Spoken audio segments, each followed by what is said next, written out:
Hey, welcome to another episode of That's Fucked Up. Woo! And we're doing this show without Josh. Thank God we fired. No, we didn't fire him. He just had another engagement. He couldn't make it today. But I'm super excited today because I have one of my really, really good friends, Sheron Barber, one of the, in my opinion, one of the best designers on the planet. I mean, this guy's out here really, really killing it. Welcome. Thank you. I'm honored to be here. Hey, it's been a long time coming, though. You know what's crazy? I thought about it. I was kind of around. We were all kind of hanging out when you kind of started it. Yeah, for sure. Yeah. Like in the infancy of it. Yeah. Absolutely. What was the, I kind of vaguely remember, but I'm sure you know the exact story. What was your first design that kind of kicked it off, that kind of let the world know that you were actually here? I think the first design that like genuinely impacted was I had created a chest rig. Okay. I was just messing around. I wanted to create like a leather good for men. So when I started, I was making duffels and backpacks, and what happened is like I was making duffels and backpacks, and celebrities was buying them, but I wasn't getting images of them wearing it because it's more like a travel item. Right. It wasn't like a part of their outfit. So with women, a lot of the time, the handbag is a part of their like ensemble. Aesthetics. Yeah, right? yeah. So I was like, what is in a bag that becomes a part of the male aesthetic? So I started tampering with like micro bags, calling them micro duffels, trying to change the psychological, because they call them like purses and merces. Right. So I'm like, if I call it a micro duffel, it feel a little cool. Feel a little manly. So I had a moment where I actually was working on a movie and I had a bulletproof vest, like a prop, and I was pulling the prop out and I was looking at it and I was like, yo, if I was to like scale down a bulletproof vest, put it in the center of the chest, you could put all your stuff in there, you hands free, you could watch over it, can't nobody pickpocket you.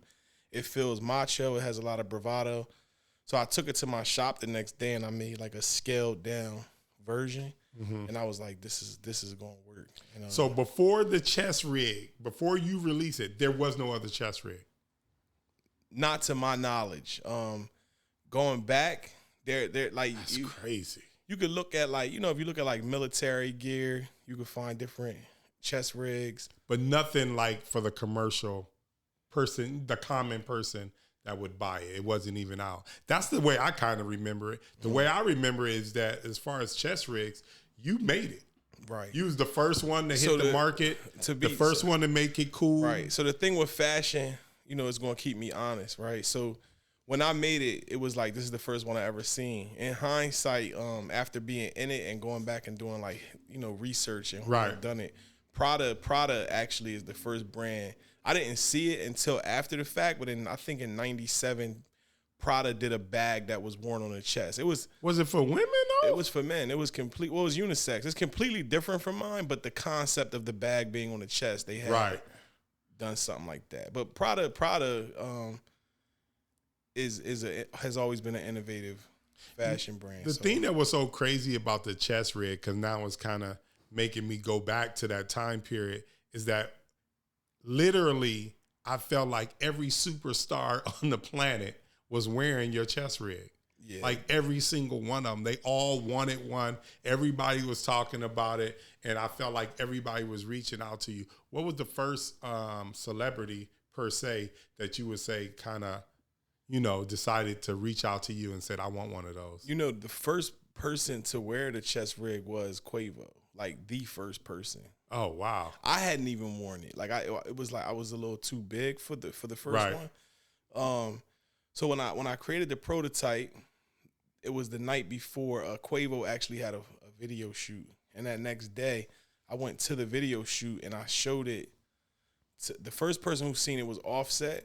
Okay. And, Offset was like, yo, what is that, a chest? He's like, is that a bag or a vest? And I'm like, it's a chest bag. Like, and he was like, yo, that's fire. And he was like, how much is it? And I was like, it's not for sale. It's a prototype. And he was like, who made it? And I was like, I made it. He was like, yo, that's fire, bro. Yeah. He was like, when you start selling them, let me know.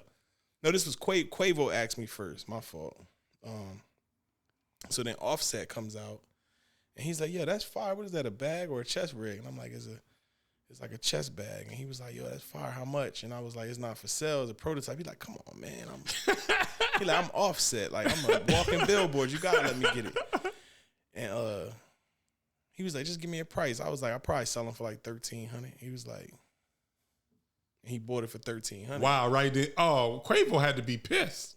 So, right. So now, he's like, what I'm going to say, so he puts it on right in the video shoot. Mid-video, the video shoot had a theme, so he couldn't wear it in the video shoot. Okay. So he puts it on over his theme thing, and he's like, yo, this shit crazy, man. He's walking around with it on. So now Quavo comes back, and he like, yo, what the fuck? I thought it wasn't for sale. Like, you gonna give it to him? That's crazy. You know what I mean? Wow. And I'm like, yo, he low-key like strong-armed it. Because the way he got it, he literally took it, put it on, and he was like, come on, man, I'm keeping this. How much you want for it? You know what I'm saying?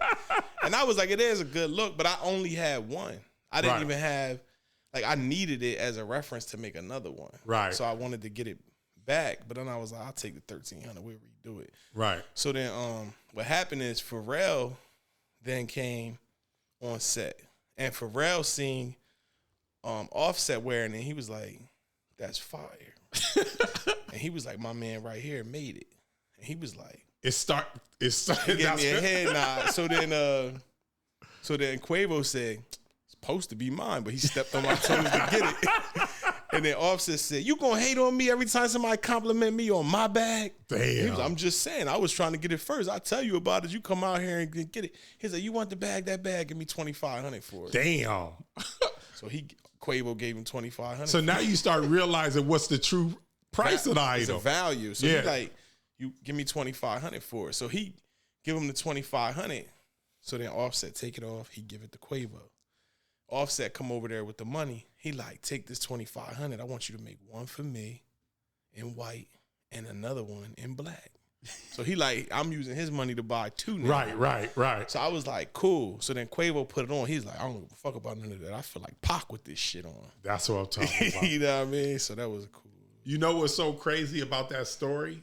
One, you just realize the value, how much, like, no, it could go for $2,500, $1,300 might not be the price.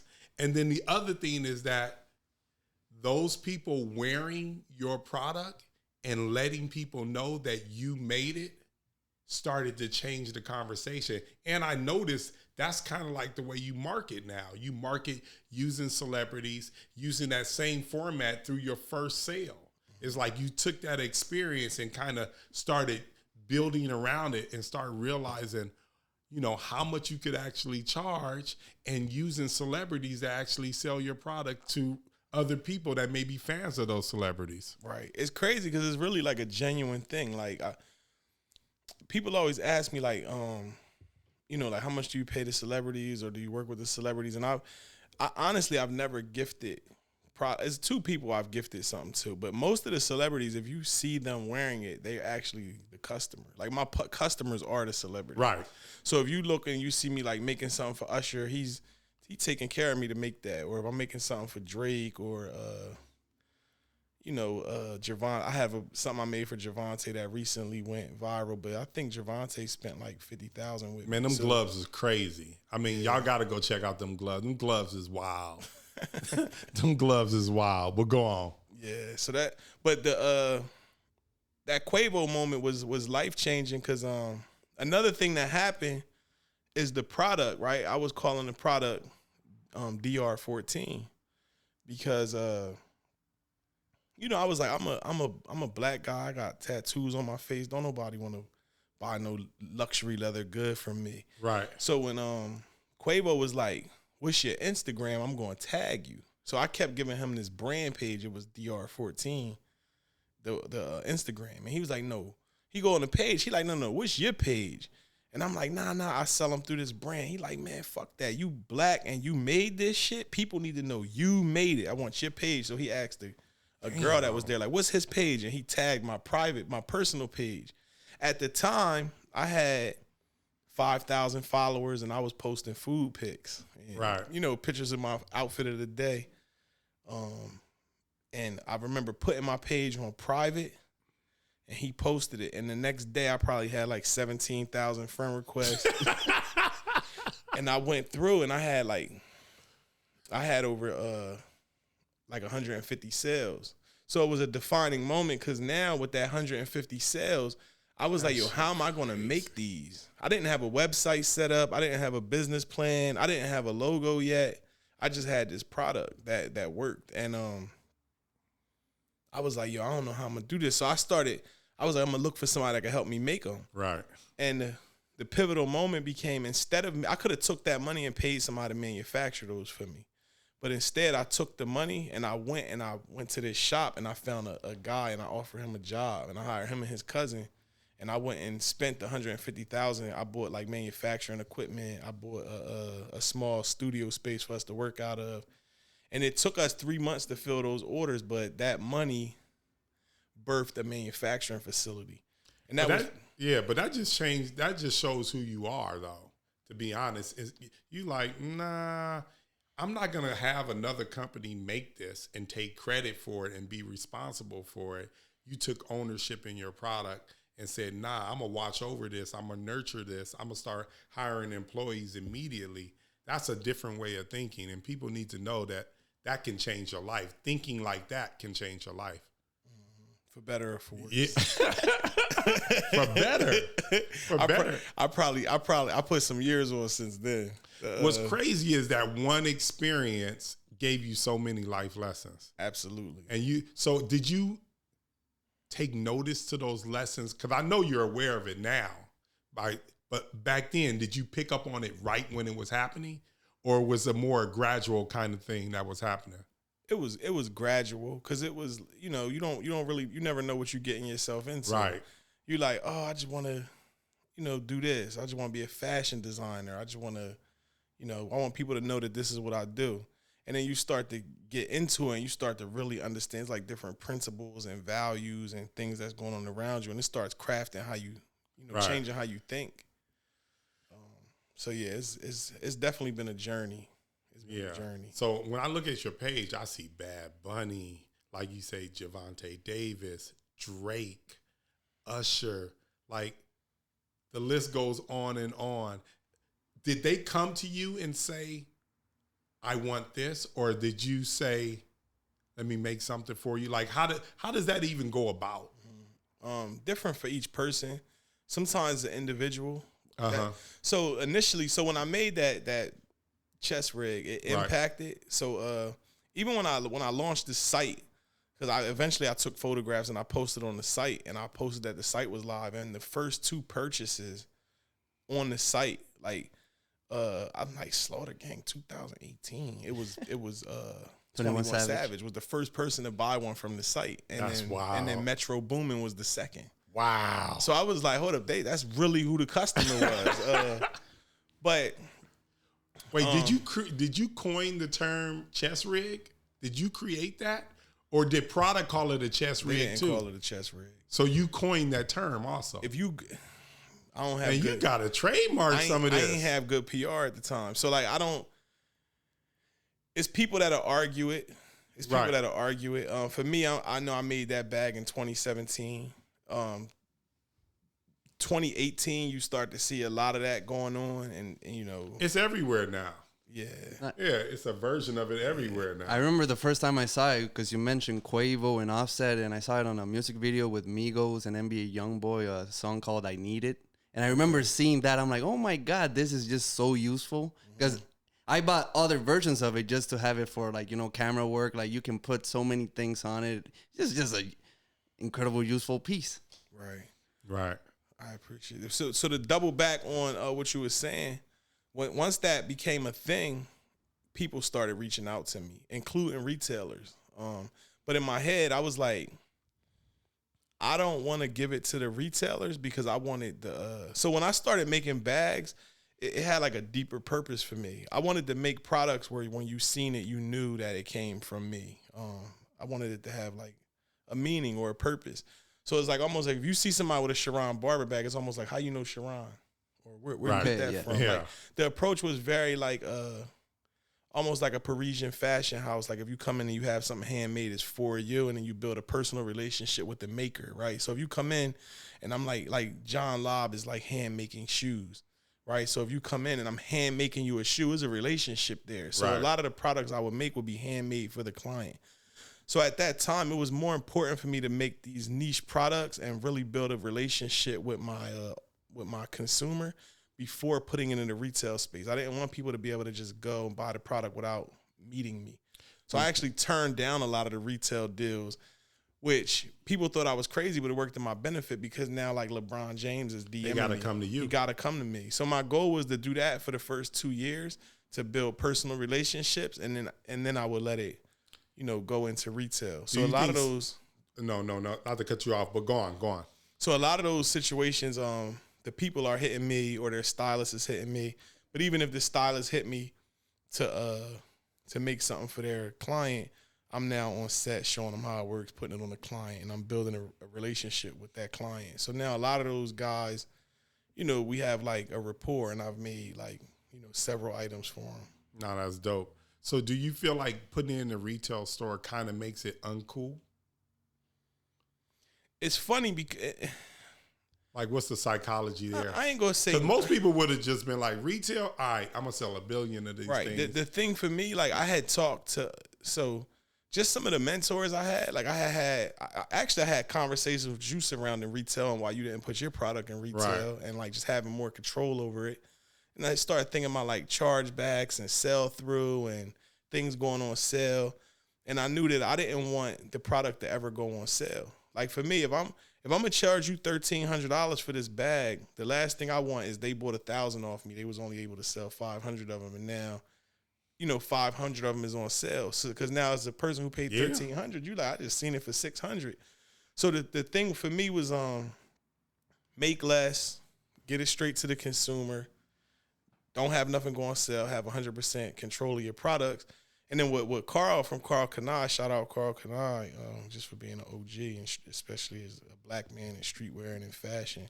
Yeah. He was telling me that something that happened to him early with his brand is the retailers started buying large quantities of it. And then when they wouldn't sell, it would go on sale. But then when they would come back the next season, it started to be like they would tell him what they wanted him to make. Exactly. And then when that stuff that they wanted him to make, when they would, it just creates like a funky situation. And it was an instance where he got stuck with a bunch of inventory and it impacted his brand. And I was like, just picking up on them vibes, I was like, let me try to have more control over my Yeah, product. it's funny you even say that because a lot of the retail stores, like, the big brand stores, their return policies are amazing. You can return it 2 months, a year, sometimes whenever.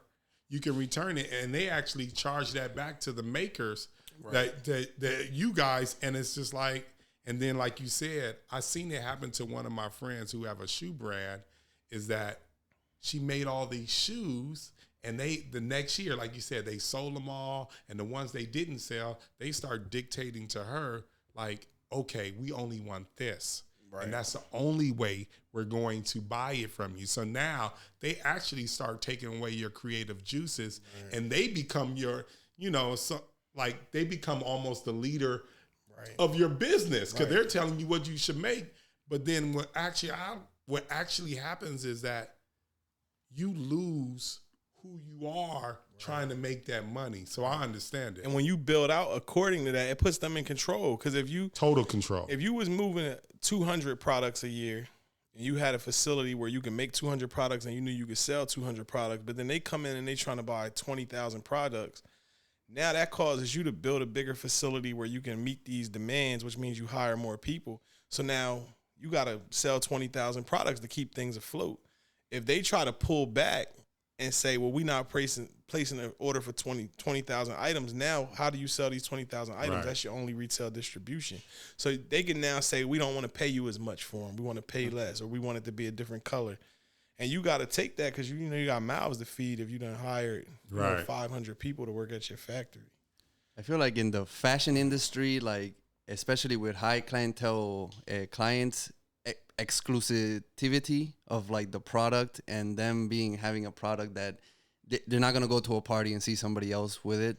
Like, do you feel that plays a lot into how successful your business is currently going, that they have to have a close relationship with you, that you handmade most of your products? Yeah, that's definitely impactful in fashion for sure. Like when you're dealing with like a certain pedigree of person, they enjoy knowing that something was like handcrafted for them. You know, whether it's even if you're thinking about like a custom tailored suit or a custom made jewelry. Right. So me being able to make them custom leather products, I could listen to their design needs. It's custom fitted to their person. I could add different elements and embellishments. I could put their name on it, different colors. So that definitely attributed to the success. And at what age would you say that you started making custom designs for clothing? I think it's crazy because in a way I always did custom in the sort. Because before I branded myself as a fashion designer, I actually was into like marketing and product development. So I would work with other people to help them develop their ideas. So if somebody had like curly hair and they wanted to do like a hair product, I would help them develop, a hair product. Or if somebody was working out, I would help them develop like workout gloves. So before I was developing my own products, I was doing product development for other people. I was always into fashion. So when I moved to LA, I lived across the street from a fashion manufacturer. So I started going in there, and when I realized that they could make stuff, I was like, I could make stuff for some of my clients. So I ended up making like a T-shirt and getting it to Chris Brown. I made a T-shirt. I got it to Drake. I made some stuff for August Alsina. So I was still making stuff for them. Yeah. And then there was a moment where I was like, I need to just brand this as my stuff that I make for people. So it was like a middle ground of having my own brand, but making things for other people. Because even more than the designer, I'm a product developer. Like I enjoy product development. Even if I tried it, like with the chest rig, I was completely bored with the chest rig. Like because, for me, once I make something, I'm done with it. I'm ready to move on to the next thing. Like I'm a product developer. So I'm like, what's the next thing that we can invent? What's crazy about the thing, because I kind of heard you mention it in the beginning, is that everything that you do is functional. And it was crazy because I was watching one of your videos, and I guess it was a bulletproof vest that you made for somebody. Mm-hmm. And they wanted to, I guess, Trippy Red. I think it was Trippy Red. Yeah, Trippy Red. Yeah, Trippy Red was just like, does it work? If it work, I want it. And then you said, look, if I shoot this thing, I got to charge you double for it. Right. And it was just crazy because I watched you go to the shooting range, or at least somewhat of a shooting range, set it up, and actually shoot the vest. The shit worked. And then next thing you know, we see you in the studio with him. And it was crazy for me where I thought, like, I was just like, Sheron is not just making bags. It's actually art. And the reason why I felt like it was art is because I'm sure Banksy. Yeah, so when Banksy did this one thing, and then what I think was like a painting or a drawing or something. Gaza Strip. Yeah, people were buying it, and then next thing you know, it started shredding it. Yeah. And immediately I thought about Trippy Red deciding to keep the vest that was shot and thought it was cool that it had the bullet holes in it. So I was just like, it's bigger than just these little pieces that you're making. They're actually functional and are actually art. It's really, really art. It's crazy. Yeah, I think that's the approach. The funny part is I tweaked this story with the Trippy Red thing because it would have took too long to explain what actually happened. Okay. So what actually happened is I made that red bulletproof vest. And I had went to check him out, and I happened to have it in the car. So he was like, yo, I need something made. You making everybody's stuff. I'm trying to get something made. And I said, yo, I got this red bulletproof vest in the car. I could, if you want it. And I went and got it. I pulled it out. He was like, yo, this joint crazy. So I'm like, yeah. And he was like, I seen that you did the joint. I'm like, yeah. He like, do it work? I'm like, yeah, it work. And he was like, how we know it work? I was like, I'm actually going to the gun range that is in the car because I'm going to the gun range tomorrow because I'm going to shoot it. But I had to go to a special gun range because, like, if you try to go to, like, the gun ranges in L.A., they're not going to let you shoot an object because it's a liability. But But I actually found a guy that had a private gun range where the feds practice. And he was like, I'll let you shoot it. So I go down there. It's in Piru, California. So I go down. I was going to go down there to shoot it. So I had it in the trunk. So he was like, damn, you going to shoot this joint? I said, yeah, I'm going to shoot it. And he was like, how much?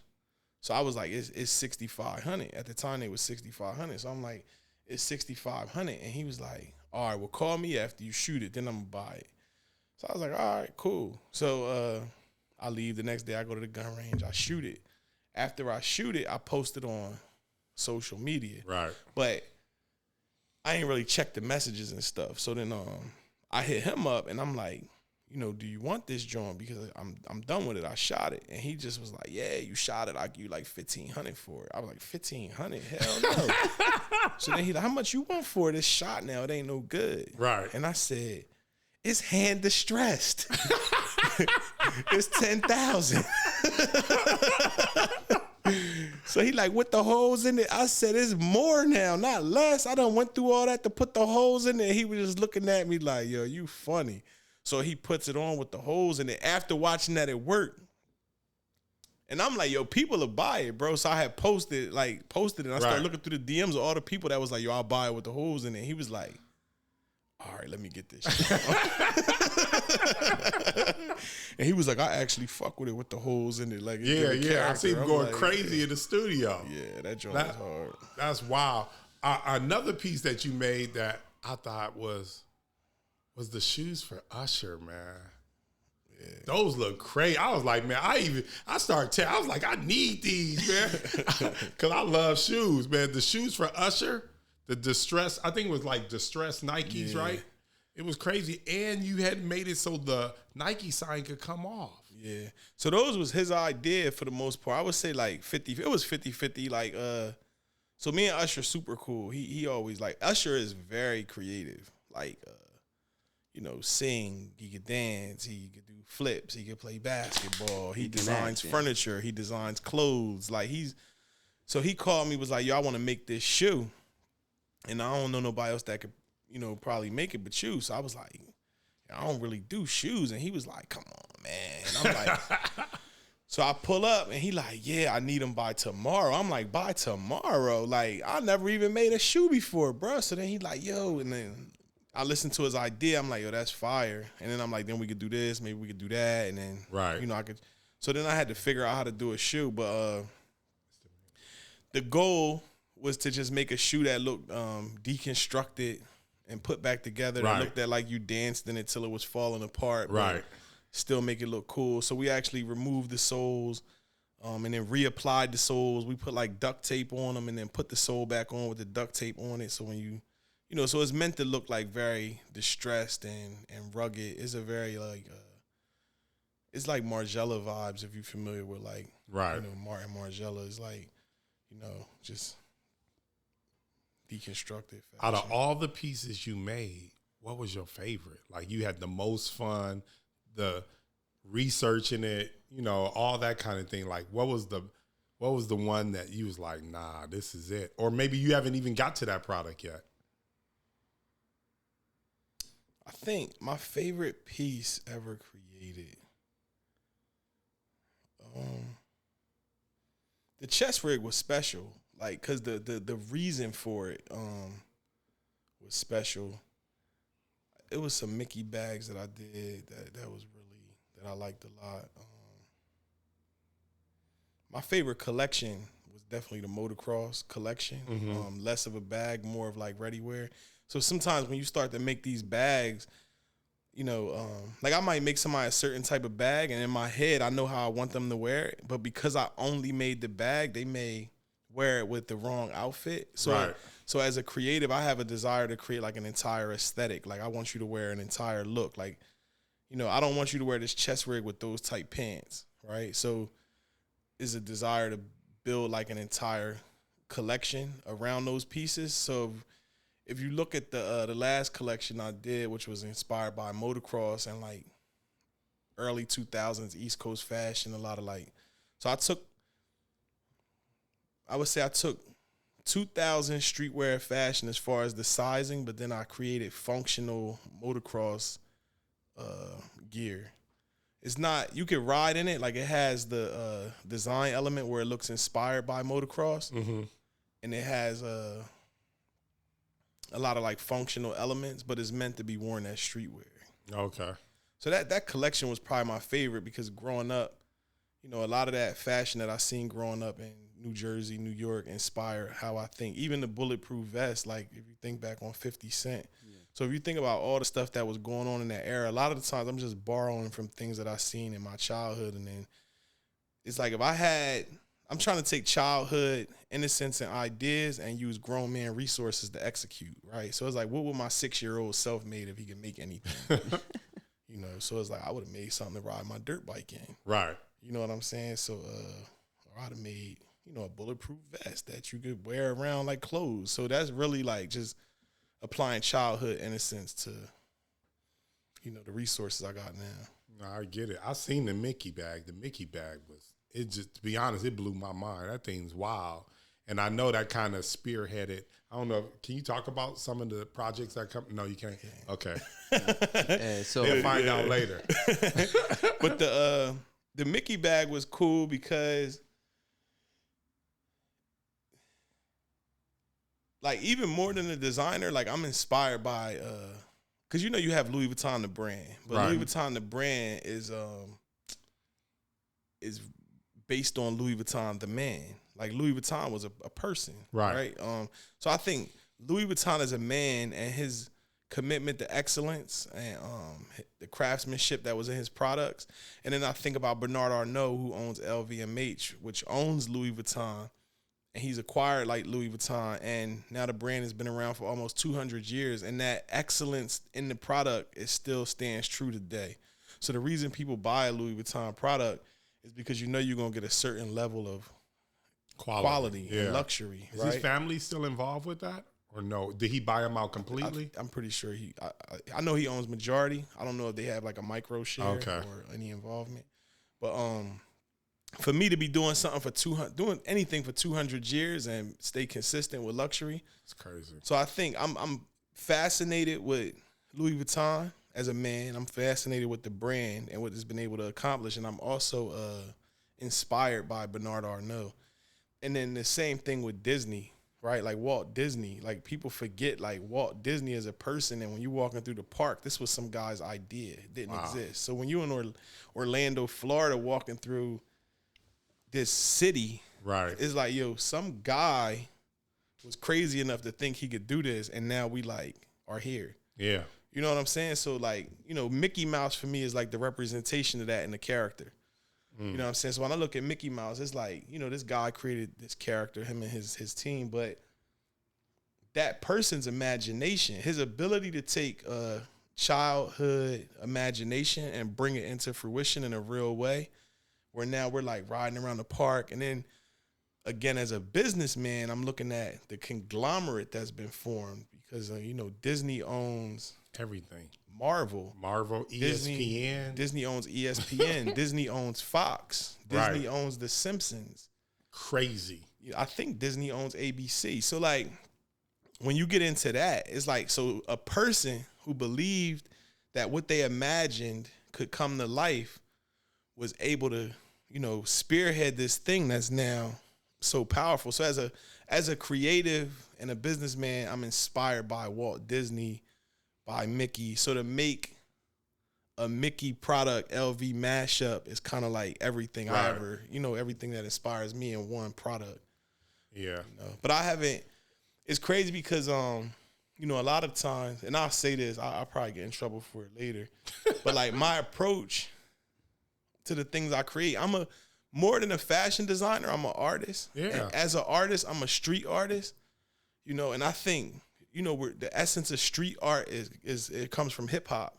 And, you know, hip hop is a representation of who we are as a people. So a lot of the times what we're doing as a people, like we have a lack in our communities, right? So if you look at, you know, they gave us bad food, right? They gave us collard greens and hog moths, right? And the chicken that was going bad and the meat that they didn't want to eat. So we had everything is well done. We're going to make some well done steak. We're going to stew it for a day until it's falling apart. We're going to make some collard greens, some hog moths, and we created soul food from nothing. Right. So where it's a desirable thing now. But if you look at the history of soul food, is actually the undesirable food that they didn't want to eat. So we turned that into something that's now, you know, a delicacy. So if you look at hip hop, it's very similar. Like if you take hip hop in the early 80s, what they would do is they would take a part of the beat from a disco beat. So in a disco beat, it would be a part where the disco singer wasn't singing, and it was called a break in the beat. Yeah. Right. The parts where they were singing, sometimes people would call that the corny part. They just wanted the break in the beat. So break dancing started from that. You would take the break in the beat, and the DJ would get 2 records because he would play the break and then play the break and then play the break. That's where the essence of and that's break dancing. And then you had break beats, right? So now people started rapping over those break beats, and that's what birthed hip hop, right? So we borrowed from somewhere else. And then you have graffiti on the train. I don't have an art museum, but I want everybody to see it. I'm gonna put graffiti on the train. So for me, when I'm cutting up a Louis Vuitton bag, is in that same spirit. It's like I don't have all of the tools I need. I don't have the platform, but I'm gonna take from other places and make it my own so that I could get this expression out because it's all I got. So when I think about like, I was telling somebody, but it's true. They was like, what do you do? And I was like, I take a Fortune 500 company and I infringe on their intellectual property. Right. And I execute the product at a higher level than they could. And I have a group of people who appreciate what I do, and they all support the art that I create. And then sometimes that company will send me a cease and desist, and I'll be like, oh, my bad. But it works out for the collectors of my pieces, because sometimes I'll sell a piece for $7,500, and now I can't make it anymore, and there's people selling them on the resale market for $75,000. Like, to me, what I see you do is what you've done with Louis Vuitton, some of the other pieces. You actually made it cooler than anything they've ever decided to do. So does that also create job opportunities for you, or being able, or a possible work relationship with them? Do they bring you on as a designer for special projects and things like that when they see what you've done on your own, and they're like, shit, we need that kind of creative spirit over here? I think I can say that I'm 100% certain that they see my work, and Louis Vuitton has never sent a cease and desist. The important thing to know about Louis Vuitton is a corporation, and there's tens of thousands, at least thousands, tens of thousands of people. So at any given time, you know, it might be 50 people that work. You know, I know for a fact that at least 20 people that work on their design team follow me. And we have conversations in my DM. Right. I won't put them out there, but they'll be like, bro, this is crazy. and I know where they work. They'll tell me, like, I work at Louis Vuitton. And, you know, sometimes they even sneak and show me a project that they're working on. But that's just an individual that works there, right? I've also been in Paris and been carrying Mickey and had a conversation with, you know, somebody in their PR department. And they're like, you made that? And I'm explaining to them who I am, and they follow me on social media. You know what I'm saying? But that's not to say that the person in charge is saying, hey, let's work with this guy. I don't know how they feel about it. There's one point where Forbes did an article on Bernard Arnault being the richest man in the world. And the woman, her name is Susan Adams, she was the one writing the story. And when she was writing the story, I happened to be in the to me, my favorite Louis Vuitton store, which is in Paris, in Place Vendôme. And when she was doing the story on him, I met her in person, and she was like, "Who are you? What do you do?" Because I had, you know, I had my hair colorful and maybe had on something crazy, and I was like, "I cut up Louis Vuitton for a living." And she was like, "What's that mean?" And I was telling her, like, last year I spent $500,000 on Louis Vuitton just so I could cut it up, and she was like, "What?" So she ended up including me in that Bernard Arnault article, which was the cover story on Forbes magazine. That's dope. The first paragraph is about me, so I know he's seen that. So but I've never been reached out to cordially to be like, hey, let's work together. Okay. But maybe, who knows? You never know what'll happen in the future. What are the designers that you look up to, or that you appreciate their work, or, you know, mentorship or anything like that? Or is there anyone out there? Yeah, absolutely. Absolutely. My favorite fashion designer is Martin Margiela. His brand is Maison Margiela. He's not at the brand anymore. It was acquired by OTB, which is owned by Renzo Rosso. I also like Rei Kawakubo. Rei Kawakubo is a Japanese designer. She founded the brand Comme des Garçons. A lot of the things I like are very destructive, is very experimental in nature. Because a lot of the time I look at fashion as an art form, right? So it's like, I don't want to just take a T-shirt and change the color of it, or I don't want to take something that's been done and just slightly modify it. I like treating design like invention.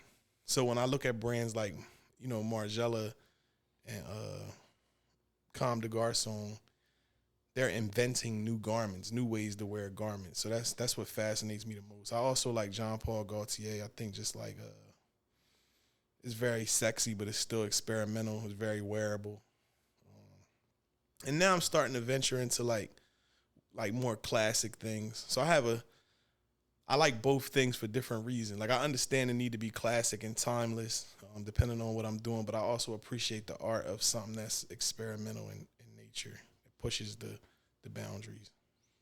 Oh, that's awesome. You mentioned how Walt I also Disney, like Errolson Hughes. My fault. Errolson Hughes. Shout out Errolson Hughes.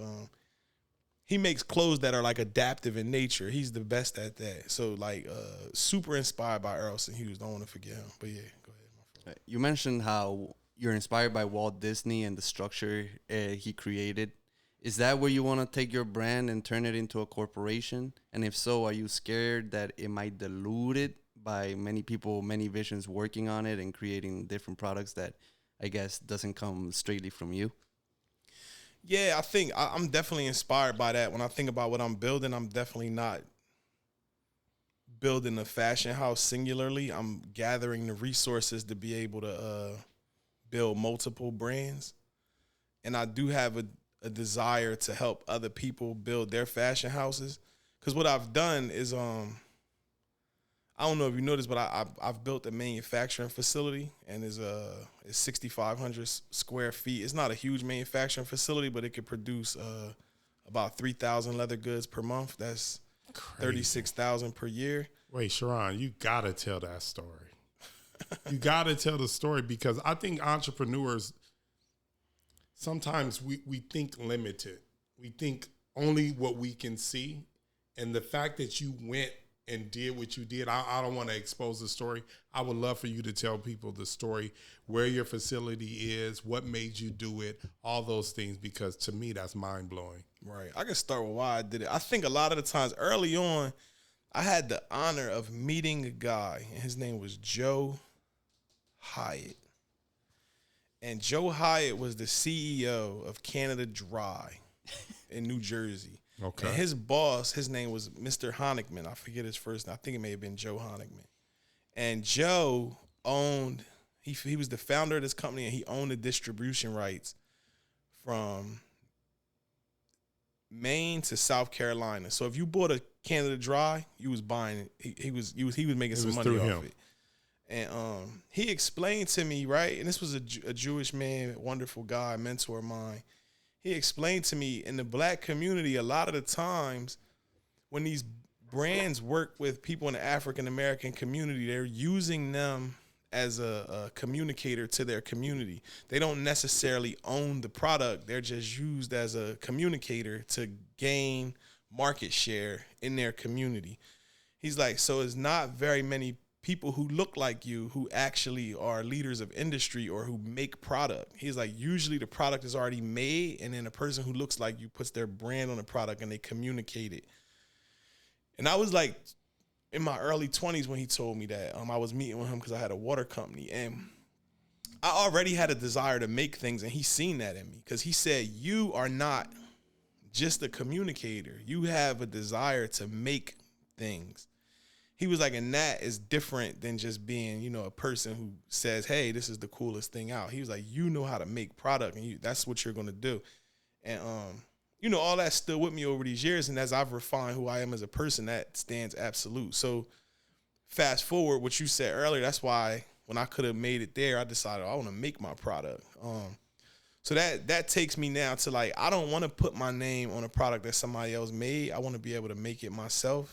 I want to have ownership over it. And I want to understand the process just as a individual that's creating something. I want to touch everything in some way. So that the nature of what I was building when we was doing it here, I had 2 workers. And those 2 workers, we would only be able to make 500 products a year. Right, so about 10 products a week because it was only us 3. So from 2018 to 2021, I was just selling 500 products a year because that was our capacity. But I would have the demand to sell several thousand products, but I would have to turn down a lot of jobs because we just didn't have the capacity. So when I started trying to hire new people, the craft that we're indulging in is an artisanal craft. Like it takes 10, 15, 20 years to become a master craftsman. It's not something you teach somebody how to do in 6 months or overnight. You got to find somebody that's been doing it for 20, 30 years. Most of these people that are in these trades was taught by their father and their grandfather. So I started trying to hire people here, but I couldn't find any human resource here that was interested because in a large way, America has shifted into being a marketing country. Not many things are made here. Most things are made elsewhere. And then it comes here, we put our brand on it, and we distribute it to the country. So I started traveling into different countries. Like I went to China. You know, I was living in China for 6 months trying to get product made. Crazy. I love China, and I love, like, Chinese people are beautiful, and their country is beautiful. But the culture difference, like the difference in language, the characters of the letters is different. The food they eat is different. The bathrooms are different. So it was hard for me to stay there for 6 months at a time. So then I ended up going to Italy. In Italy, I traveled Italy looking for manufacturers. A lot of the people there that manufacture are a little older. And even in Italy now, a lot of that product that is made in Italy is coming from Portugal or neighboring countries. It's the same thing going on there that goes on here. A lot of the product that's made in America is made in America by Mexican workers. You know what I'm saying? So I didn't find a workforce in Italy like that I could really adapt to. And to get things made in Italy, you know, is a lot of the crafts people are already working. So then I ended up in Istanbul. And Istanbul is a leather country. They produce a lot of leather. There is a leather bag making industry. And I started producing things there. And over time, I was able to hire people that could work for me there. And right now, I think we have like 18 employees in Turkey. But the workforce, like the human resources there, like if I needed to scale up and hire 1,000 people, there's a pool of people in Turkey that actually, like most of the people that work for me in Turkey are 40, 50 years old. These are like second, third generational leather workers who, you know, worked with Balenciaga, worked with Prada, worked with Mulberry, like just master craftsmen who now are lending me their resource and their knowledge to create these products.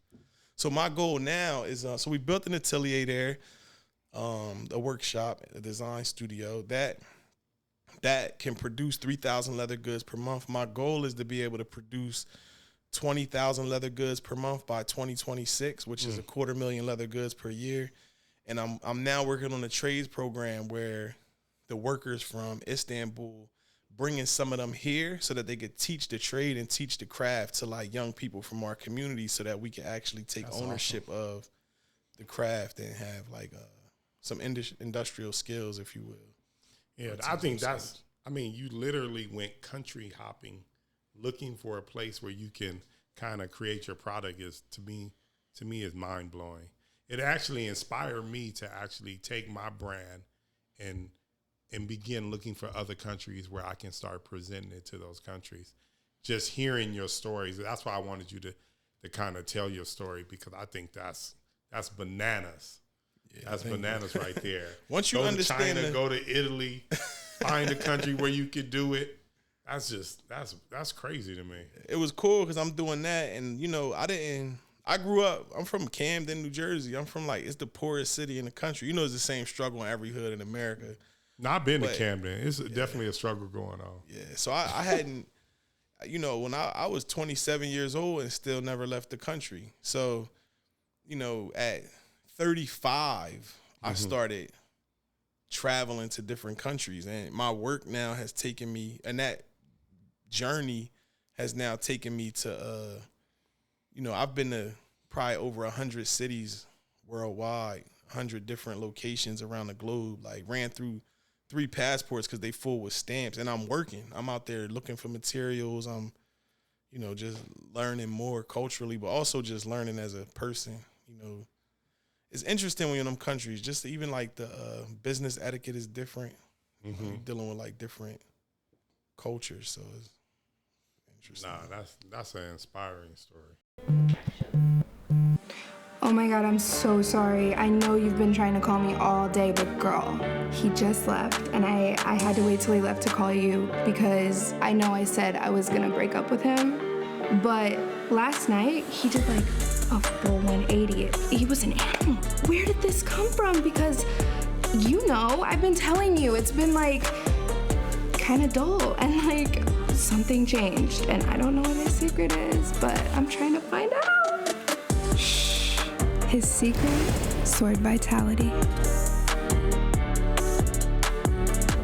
So, a lot of your designs involve leather. At what moment did you realize, like, okay, leather is my shit? Like, I want to make most of my designs with leather. It was, what happened is I had made a shirt for Chris Brown, and I was happy about that, right? Because I always want to make things for people who appreciate it. So when I made this shirt for Chris Brown, it was a certain silhouette. It wasn't a big deal, but it was an extended T-shirt where you could layer another T-shirt, and the fit was cool. And he liked it when he had it, and I was like, he really liked the fit. And I think I seen him maybe a year later, and I was like, you still got that T-shirt? He like, man, I ain't seen that T-shirt in like a year. And I was just like, damn, I made him the shirt, but he don't even have it no more. And I was like, if I'm gonna make things for the greatest people in the world, I want it to be something that they have, not something that's disposable or semi-disposable. Right. But I also wanted to be something that they wear, right? Because I wanted to be a part of their everyday life. So I was thinking like about furniture. I thought about sneakers. And I was like, you know, pants, you know, wear them maybe for a year, couple years. You know, a good sneaker, maybe you keep it for 5-10 years if you collect it. I was like, but a bag, you keep a bag. Like, nobody throws a leather bag in the trash. You'll pass a leather bag down to your son. You'll pass it down generationally. So I was like, I'm going to learn bags. And then it was a niche. I was like, you can't just wake up one day and decide you want to make bags. Well, you can actually, but if you do, you're going to have to go on a journey to actually get good at it. You know, I could wake up today and be like, I'm going to do some screen print shirts. And a week from now, I could have screen print shirts. Right. So I feel like I wanted to dive deeper into that niche. And leather was cool. I think for the future, I am looking into like sustainable. Also, leather is like, I've always thought leather was luxurious. Mm-hmm. In the future, I want to get into more sustainable materials, but still maintain luxury. That's a whole nother conversation between like sustainability and ethics, which leather is actually extremely sustainable because a leather bag lasts, 50 years. And then you have the ethics of it, which is an interesting topic. But I've been looking into using like mushroom leather, cactus leather, different vegan leathers to create That's interesting. Alternative products. So the one of the journeys I'm on, the same way as trying to figure out how to get a man to wear a handbag, one of the journeys I'm on is like, because when a person spends several $1,000s on a bag, they want it to be luxury. For sure. And for most people, they equate leather with luxury. So how do you remove? So it's like we got to redefine luxury, right? Like, what makes something luxury? So how do I make you a handbag that's luxury that's not leather, right? That's the real challenge. I think Tesla does a good job. They don't use leather inside the car. It still feels luxurious, but sometimes, certain people like, nah, I want this joint to have leather. So, that's one of the things now, like in the innovative space, just trying to figure out how to redefine luxury. I think true luxury is something that serves you when you feel like it serves you. The Tesla does a really good job of serving you. So I think that's why it feels luxury, because it does all, like it opens for you. It gauges different things. So it's like, what does that look like in a bag, right? Like, how can I make this bag serve people? And that's where, like, I think the adaptability comes into play, the innovative design, the functionality. Like, why are you carrying that bag? Right. I can't wait till you start doing, like, I remember, like, when I was growing up, a car would have, like, Eddie Bauer, and it would have Eddie Bauer leather inside the car, and it was considered, like, you know, the shit. I just can just see your stuff inside of a Rolls Royce, inside of a Bentley or something to those lines. Is that something that you're also aspiring to do and look at and look towards? Yeah, we've like I'm definitely open. I love McLaren. I love Rolls Royce. I spent, you know, a fair amount of money with them. I love Mercedes. So it would definitely be cool to work with one of those brands. Yeah, I can see you just killing that. Yeah, taking that to the next level. I think it'll happen soon. There's some conversations happening. So, nah, that's awesome. See what.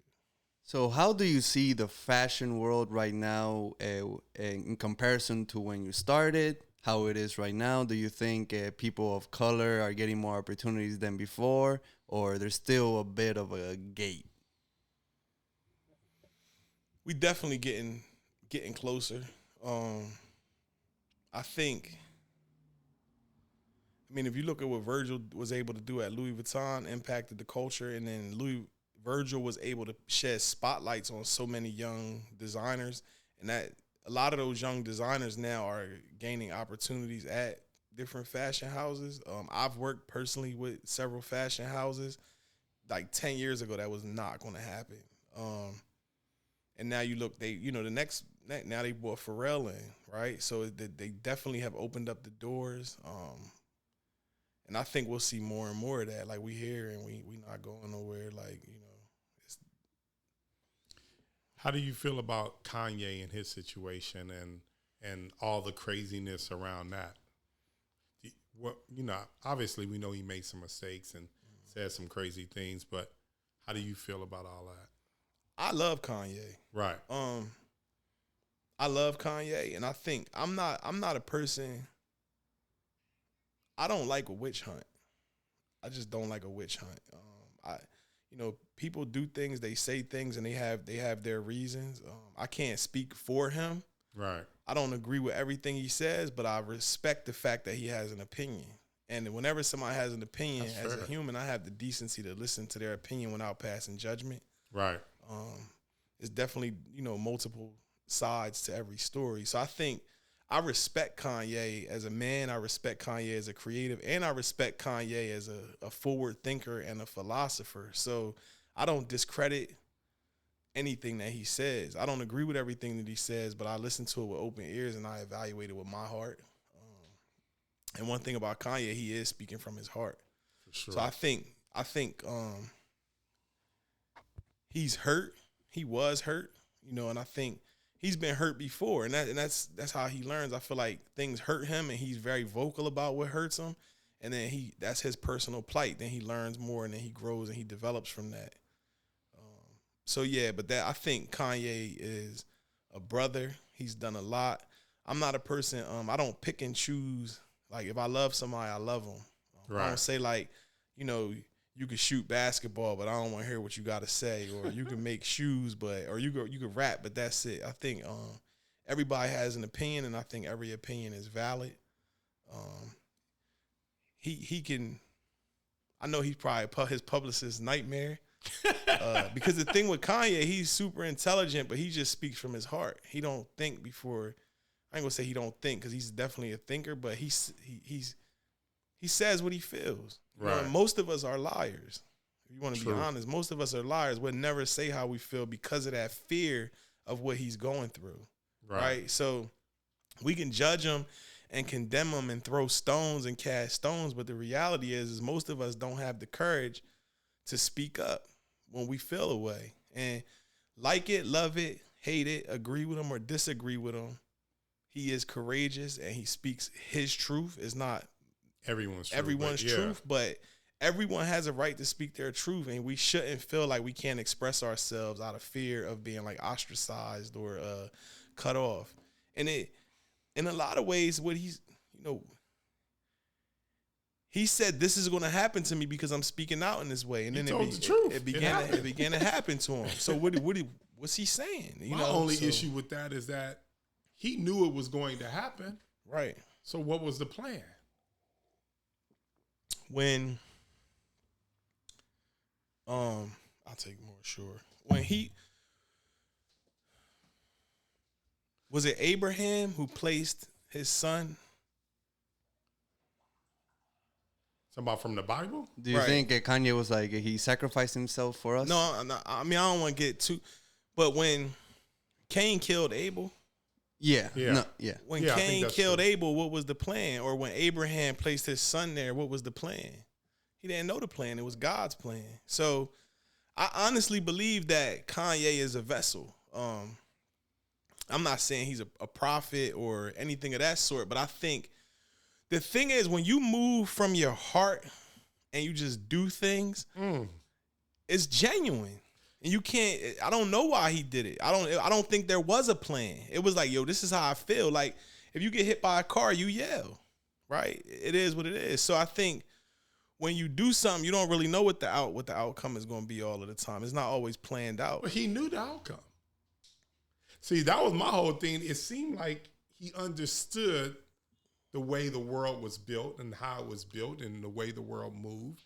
And he said he decided to go against that. The thing that was the thing that was shocking to me, like if he would have did everything he did, fine, I don't have no problem with it. And then the next day when Adidas dropped him, because he, kind of antagonized that situation, and then he got dropped, and then the next day he would have been like, cool, here's all my new shoes. And now we have a factory in Africa. Here you go, world. Here you go. To me, that's brilliant. But you know what it is? To me, that's brilliant. I'm going to tell you, I'm here for all of that. You know why he didn't do that? Because he didn't have us there to back him up. That's not what he does. Had me and him been on the phone, right, I would have been like, here go 100 new products. Let's go. Yeah. We wasn't there to back him up.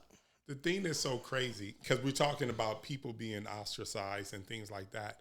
I don't know if you know about what's the chicken restaurant? Chick-fil-A. Mm-hmm. So Chick-fil-A had an issue with gay people. They was like, nah, it's against God. It's whatever. And that was their whole stance on it. And they made that stance and they wasn't backing away from it. And they didn't care how anyone felt. And they just moved forward and they weren't controlled by anybody. They could say what they wanted to say. And they actually made more money during that time. Them lines were out of this world for Chick-fil-A. Because they didn't give a fuck. The thing people gotta realize is there's always sides, right? And there's always sides. And that's kind of what he was dabbling into, is like there are sides. Like he wanted to vote for Trump. Right. He was the president. There's a bunch of people who wanted him to be president, not just Kanye. He's not individually crazy where he's the only one that wanted Trump to be president. We live in a time now where, like, you got to think, when most presidential candidates, like if you look at the history, like people obviously have a candidate that they want to win.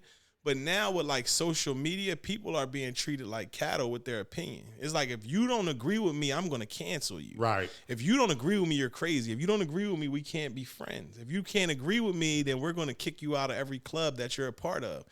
That wasn't an issue in the 80s, and it wasn't that serious. It was like you was either voting for this person or you voting for that person. So it's like, why, he wanted to vote for Trump.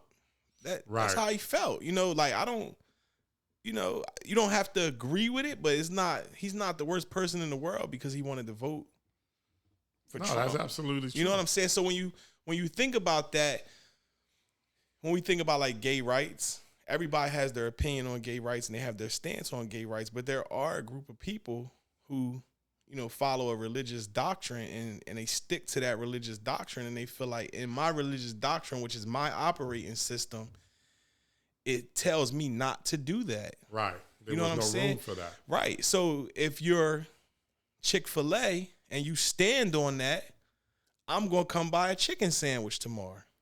But it also showed me what Chick-fil-A did is that they were in complete control of their destiny. and no one could tell them anything. And Kanye was in a different situation. And us sometimes as minorities, we're always in a different situation where we can't actually speak our mind. We actually have to get along to get along. And it just kind of showed like they did what they did. They weren't affected. They actually made more money. Kanye did what he did, and now everyone's canceling him because he technically didn't completely control his situation. Right. So it was, to me, I thought what he did was brave, and it was eye-opening to me as a business person. If you look, it goes back into what you just said. Like, Kanye wasn't prepared to capitalize on standing on the side he stood on. So a lot of the times, you could look at Chick-fil-A, they said what they had to say, and now the people who agreed with them said, I'm going to go buy 10 chicken sandwiches. Absolutely. Kanye, when he said what he said, it was billions of people who agree with him. Absolutely. It's hundreds of millions of people who agree with him. Absolutely. And his sneakers didn't become less popular because of it. The thing is, he offended the people who were distributing, who were manufacturing his products, and he distributed he offended the person who was manufacturing his product, and he offended the person that was distributing his product. Right. And he distributed the people that were helping pay to market his product. So because of that, his manufacturing, his distributing, and his marketing, manufacturing, marketing, and distribution fell back. They said, right. You don't like us, we don't want nothing to do with you. Which is cool, because they got their right. They have the right to do it. Exactly. So that's why I found it more upsetting that he wasn't prepared for that. Right. Because you prepare for that, you come off as it changes things. Mm-hmm. He released his own new website, his own new Yeezys, his own new brand. Then it's like, wow, he knew it was gonna happen. It just would have came off so much different than me. Instead of just kind of, like you said, speaking from his heart. But I think you got to look at like what a person's strong suit is, right? Like Kanye is he's genius in a lot of ways. And there's other things that he's not genius in every category. Like musically, he's genius. From a design perspective, he's genius. From a marketing perspective, he's genius. I don't expect that person to also be able to build a Nike level manufacturing facility. But the thing is, the people in our culture who are capable of building a Nike level manufacturing facility aren't, them and Kanye aren't together developing a community. So it's really all community work that needs to be done. And I think when we talk about communities, not just the black community, but identifying your community. Like, what community are you a member of? Like, for me, I know I like to be around progressive people, intelligent people, peaceful people, people that want to see a certain type of future. Don't matter what color they are. Like, I just want to see all like-minded people with, that love one another, that want to see a progressive future win. So I pull from that community. So I'm willing to do business with all groups of people as long as they have good intentions and they have a good heart. You know what I'm saying? So you got to build your community and figure out who closest to you can build that factory and hold it down, for you. For sure. And as far as like, that's why I love what you did. You control your destiny. To a degree. With the shop though. With the shop, you control your destiny. Yeah, until they you the manufacturer. Until they delete your Instagram. Yeah, I know. And that's when I realized, like, they deleted your Instagram? Yeah, like distribution. Like, so I don't know how deep y'all typically go on the show. We jump off the bridge here. All right. So the thing with distribution is we don't have proper distribution of anything that we sell, right? As a people. So like music is distributed across the globe. Right. Music is distributed via satellites or via antennas and is broadcasted, right? So when you hear something on the radio, it's being distributed to your ears so that you can hear it. So that music is being distributed globally. TV is the distribution of visuals, right? So a visual gets created and then it gets distributed across the globe. So just recently, in the last 20, 30, 40 years, we starting our own record labels, which means we can record the music ourselves, right? So we have the ability now to create the product. A lot of us would still rather go get a record deal, but now we have the ability to actually create product. The next part is, how do we distribute product? So now that I have it, how do I get it to everybody, right? And the thing with distribution, depending on what your product is, it depends on how you're going to distribute it. So if I'm distributing sound, the radio is a big part of that. Right. Spotify is a big part of that. Spotify playlist is a big part of that. If I'm distributing visuals, you know, the television network and the movie network is a big part of that, right? So we got to partner with people to distribute whatever it is that we make. And if I'm selling product and I want it to be in retail locations, I have to become a part of a retail distribution network. So if you look at it, like I got some friends, and he was like, if we carry your product, instantly it'll be in 12,000 stores. Right. He said, because there's about 10 of us, and collectively we are part of an organization where they all friends, and together they own, I ain't gonna say it specifically, but they own this retail branch, all these different franchises of stores. But it's like, if we rock with you, you in 12,000 stores. And it's the same thing when when a major recording label signs to a major label, that major label has a relationship to help distribute music. Right. That's why I was actually in this is how revelations come for me. I was traveling through. It's funny because I was actually in Jerusalem. I visited Israel, and during Yom Kippur, I was in Tel Aviv. No, I was in Tel Aviv, and then the night before Yom Kippur, I traveled to Jerusalem, and I went to visit the Western Wall. And I was at the Western Wall, and I was touching the wall, and I was, I pay for those that I respect every religion and walk of life. I think all of us are on a plight to find like our higher self. So in that moment, I was connecting with my Jewish brothers. And I had went to the Western Wall the night of Yom Kippur, and I was outside, and I was breaking night just at the wall, and I just was like imagining what it would have been like to see the temple in its original glory, right? Like, man, Solomon wanted to build this temple, but he couldn't, and David ended up building this temple, and this is the last standing wall of the temple. And it was just wild, but that's a whole nother story. So I leave there, and the next day, I'm like, I want to go to see Petra. So the Petra is in Jordan, is like where they, the cavernous structures that's like, it looked like it was made with a laser or something, like in the rock. Wow. But while I was doing that, I had to ride like a bus. So I was on like a regular bus, just trekking from city to city with a backpack on. And while they was playing the radio, a lot of the songs none of the songs was really English. And I was just like, what they listening to? I'm looking around the bus, and then out of nowhere, like a Beyonce song came on, and I was like, "Wow!" Her music is being distributed in countries where they don't even speak English. Yeah, that's wild, right? So I'm like, whoever she partnered with is able to put her songs in every corner of the globe.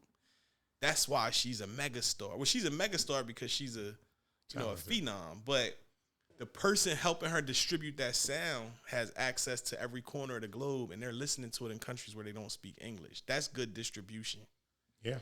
We don't have that. So we don't have, you think it's because we don't own the stores, or we don't have the relationships? I think, so the thing is crazy because I make product, man, and I struggle to be politically correct. But the thing with the Jewish community that's so beautiful is because of their lack of, at a time when they were put in a certain predicament, they built out these networks. Like, they're networks. Like, they have global networks of, they trust each other. They work together. They build things. They have systems of community. So, like, when they're working on something, they all build it together. So they've been able to build global distribution of different things, so I think and I think that's part of the frustration that Kanye had, right? Because it's like every time I'm trying to do a deal, I'm dealing with them, and I feel like they're not treating me fairly. But it's like, you also have to respect the fact that they built out this distribution network. Their families, their grandparents, they took their time to build out a pipeline, and now you want to put something through their pipeline. Right. So it's like you've created this amazing product. They have the ability to distribute it. This group has the ability to manufacture it. These are your partners. Right. Now, whatever disagreements y'all got and what the histories are, what the beefs are, y'all can argue over it and settle it as men. But right now, you're borrowing their manufacturing and you're borrowing their distribution, and you want to talk about it on their airways if they own it, because nobody owns 100% of nothing. We talking about hardworking people who buy what they buy and invest how they invest, and it sits how it does. So yeah. So minorities. So then, how do we solve that issue? I don't know if you have a solve for us. I mean, me and you talk about it. We've had conversations where, like, I own a couple retail buildings in Camden. Right. Dame got a couple retail businesses in New York. My boy, shout out Mike, Situated Mike, what up? He owns retail spaces in North Jersey. You got retail space in California. Right.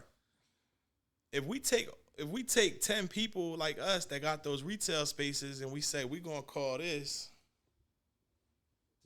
New Rock Distribution. Right. If we all say we're gonna call this New Rock Distribution, and we put New Rock Distribution on all 10 of those buildings, and then we buy everything together so they could be independently operated franchises. And that's just one way, but I like that idea. We could buy things collectively. So when we do the marketing, we could do the marketing for that one brand, but then that one brand now operates out of 10 different locations, and it still allows you to be 100% owner of what you got going on. You just contributing to the marketing. It could be the same thing with a food franchise. Any kind of franchise is an independently owned franchise. I wonder, is there some kind of list out there that where we can find all the minority businesses? It's crazy because John not gonna come on camera, but I'm here with John right now. He behind this. He over here to my right, but he would definitely be able to get you that list. Like, that's why I hang with people like John. He would be able to get you that list, and he's deeply involved with organizing different things and parts of different organizations and the right people who are, No, that's dope. Because that sounds like what we need as minorities, to put together our lists that are willing to work together and distribute our products. Right. And I think it's a bigger conversation there. Because for me, right, like, we was just having a conversation at lunch, and it was like, who are you, right? At your core, before anything else, who are you? And I think whatever adjective you put first is your core community. So if you say, I am a black man, right? So that means your core community is the black community. If you say, I am a good man, that means your core community is good people. Right. So I think just in the black discussion, because I think, like, for me, I grew up like,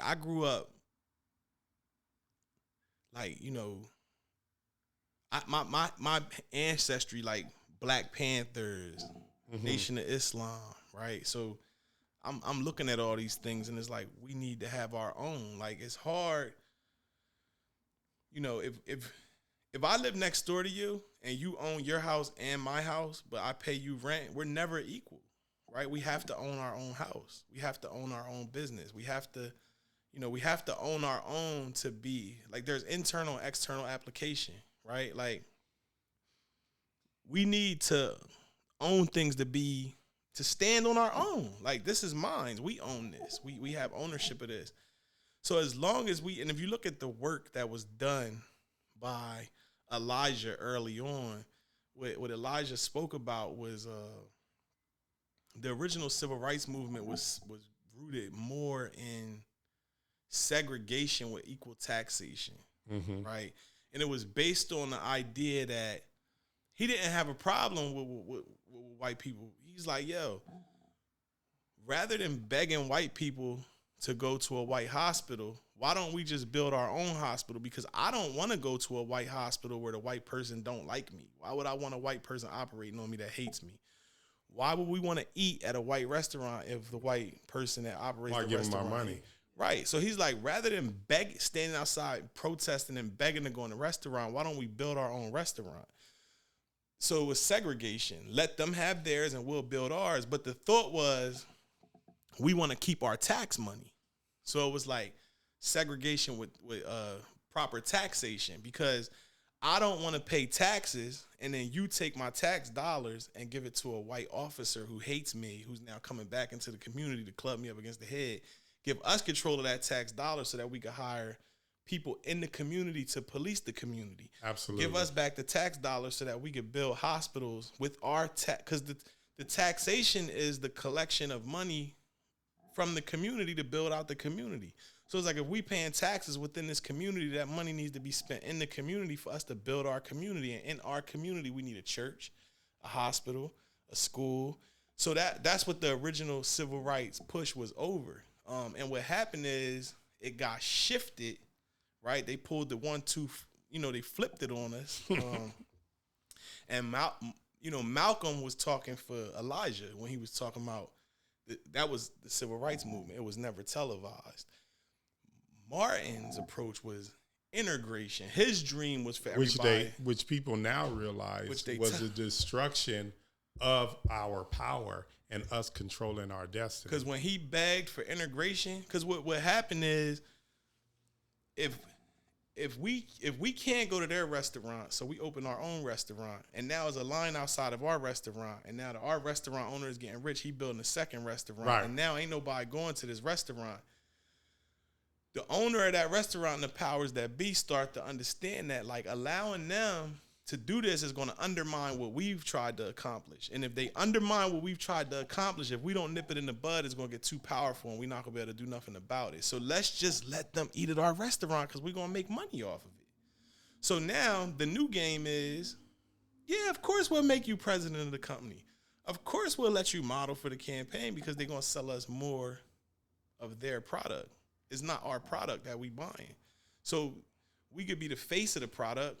We can work at the company that makes the product, but it's like, what percentage of the ownership is controlled by us? So it undermined what the intention of the original movement was about. The original movement was, and fair, Elijah speaks very clearly when he talked about, I am less than a man if I have to come to you and ask you for a job. I need to be able to stand on my own too before I feel I'm not your equal right now. And I don't want to be around you while I'm not your equal. I need to go back. And that's the internal application. As a black man, I want to go back, build myself up, get myself right, and then come back and be able to feed my family without having to ask you to give me an opportunity to feed my family. You wanted a seat at the table. Right. So that got undermined. And then what was put on TV was Martin's vision for the future, which was, white people and black people together. Integration, which ultimately equated to black people eating at white restaurants again. It's so crazy. When I hear those stories and I listen to all these things, it just, are they that diabolical? He going there. No, I just want, that's the thing that be like, I'm like, because like, we always talk about like, theories and, corruption. When you say they, who do you mean? Huh? I'm not sure who the powers that be, the ones that be. But this is the one thing I would say, like, this, and it's funny because I was just having this conversation. Who was I talking to about this? Oh, I was talking to my trainer. And he's my driver too. But I was talking to Damon, Damon. Oh, and I was just saying, I was just like, I don't know if black people can win or minorities can win. And the reason why I say that is because of, I was watching this whole thing on the Titanic, on what they say happened on the Titanic. They say all these people, all these famous rich people got on one boat. It was one guy that got on the boat that owned the majority of the mortgages of the United States. So he controlled the banking, the mortgages, the paperwork, and all that good stuff. All that stuff is 2,500 people on this boat. The people, this is the people that they say were there. They say the Rothschilds were involved. They say J.P. Morgan was involved. All these people create, they don't even know that J.P. Morgan was actually one of the people that actually made this boat. And they say, I don't know because I wasn't there. They say the moment the boat was made, all these people got on the boat, especially this one powerful guy who owned the majority of the mortgages. Everyone got on the boat, and then the Rothschilds, the J.P. Morgans, and the other people associated with that group got off the boat. So therefore, because they wanted to start the United States Reserve Bank. So my thing is, I don't know if minorities have that. And what I mean by that is, I don't know if they're willing to kill 2,500 people to get to that one person so they can do what they want to do with the United States. Like, do we have that? And does it take that to be successful, you know, as a race or to do what you want to do? Like, that's the part that's really deep to me. Because when I hear that story, I'm like, I don't know if we could do that. I don't know if one person's going to get on there and kill 2,500 people to get to that one person so they can start the National Reserve Bank in the United States and take control over the United States. Like, to me, that's wild. I mean, it is wild, right? And that's wild. Like, if that's what happened, that's bananas. I can say I've heard that story. Again, I wasn't there. Right. It's an interesting story for sure. And I think when I look at that, right, I agree that I don't have that in me. Right. I can't speak for all people. But as a thinker and a person who like studies war and theory, I'm certain that as a group of people, right, who feel like to if that is a thing, and we had to say like you could control the global economy for 100 years, if you could control the global economy for 100 years by wiping out 2,500 people, it would just be a casualty of war for for a lot of people. It's just a casualty of war. Like people, I wouldn't say it's just a casualty of war because I have a kind nature, but I think from a civilization development standpoint, or if you're talking about countries invading other countries, 2,500 people is just like, okay, let's do it. That's crazy. It is crazy. So you think to make it to the top, you have to be extremely ruthless? It's sides to everything, right? I think the most evil people are successful, and I think the greatest people are successful. But I don't think mediocrity wins, right? So I think if you're the most devious, you're going to win. And I think if you're the kindest, you also win. And then you have to also try to evaluate what a win is, right? Because how do those people sleep at night? Are they happy? Does the money matter? Because I think you start meeting people with money, you start making money, and you be like, man, I want peace, right? So a lot of the times, like I grew up poor. So growing up poor, and I speak for myself, but I think I speak for a large percentage of people who grew up poor, is the belief that money is going to make my life better. Money is going to fix everything, right? So that's our halo. We chase that. We chase money. Like most people, like, I'm trying to get at this money. So, and money is great. But we all, as humans, I feel like we all have a void that we're trying to fill, and we don't know why that void is there.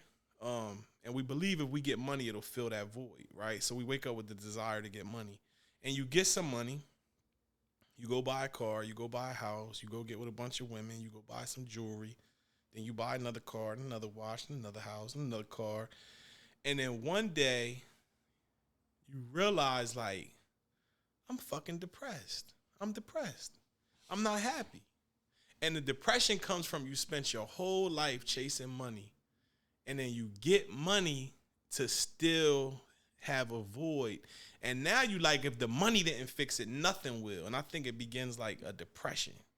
So the thing is, if you get into people who did this to control a whole, are you happy?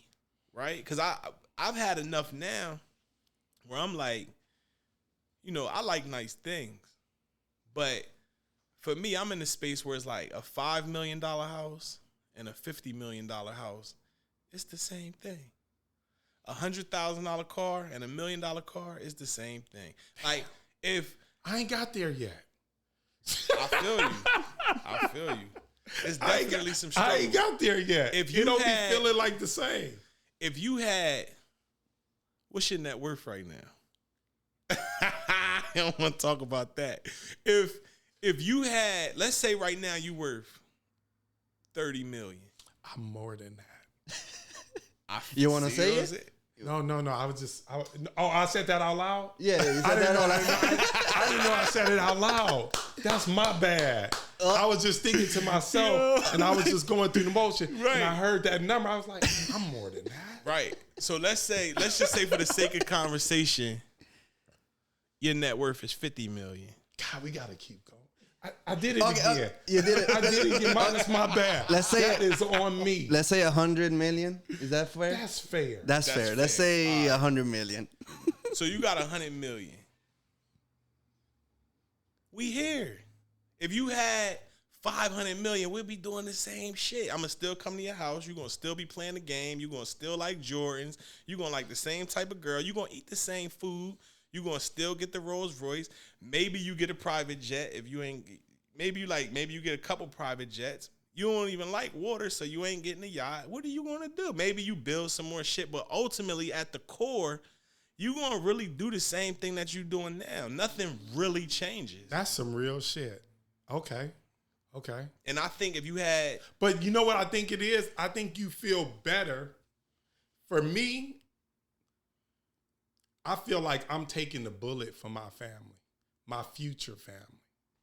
I'm going to work as hard as I can, make as much as I can, and create a situation where they're not going to be able to throw everything I did away. Like for my grandfather. So my grandfather, John Dolphin, did songs with Sam Cooke, all the people, one of the first black producers ever, owned his own radio stations and had his own radios, had his own record store. So literally, he was a full-fledged business. Nobody can stop him from doing shit. So he told my grandmother, whatever you do, don't sell the masters. Don't sell the masters. And what she all did? This music, she sold the masters. Because he didn't take into account that she wasn't prepared to have those kind of business conversations with those savvy business people that kind of stole her masters, bought it from underneath her. So learning from that, I'm gonna create a situation for my family, make as much money as I can, because I feel like, how am I gonna push my family, my, black people, minorities ahead, where we do control distribution, all these other things, at least money that's coming in.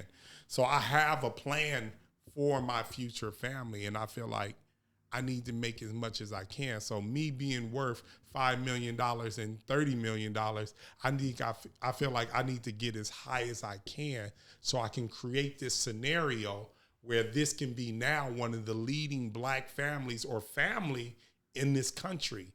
That's what I feel like that. And then someone can take that baton that I, did all this running with and then take it up to the next level. I feel like if we don't do that, we're making a mistake, because we're never going to help our people get to where we have a seat at the table. You know what I mean? I just think a seat at the table is so important, and us controlling it and dictating it and having a voice at that table changes things. I feel that. I think I operate in that same space, but I've entered as I get older, and you for sure older than me. Right. It's like, nah. There you go. I'll take that bullet. But I start to deal with this duality, right? And I probably pick up on it when I'm in Africa, like traveling, and I look at like their values and their family structure and what they aspire to do. And I realize that it's something completely different than we've been programmed for.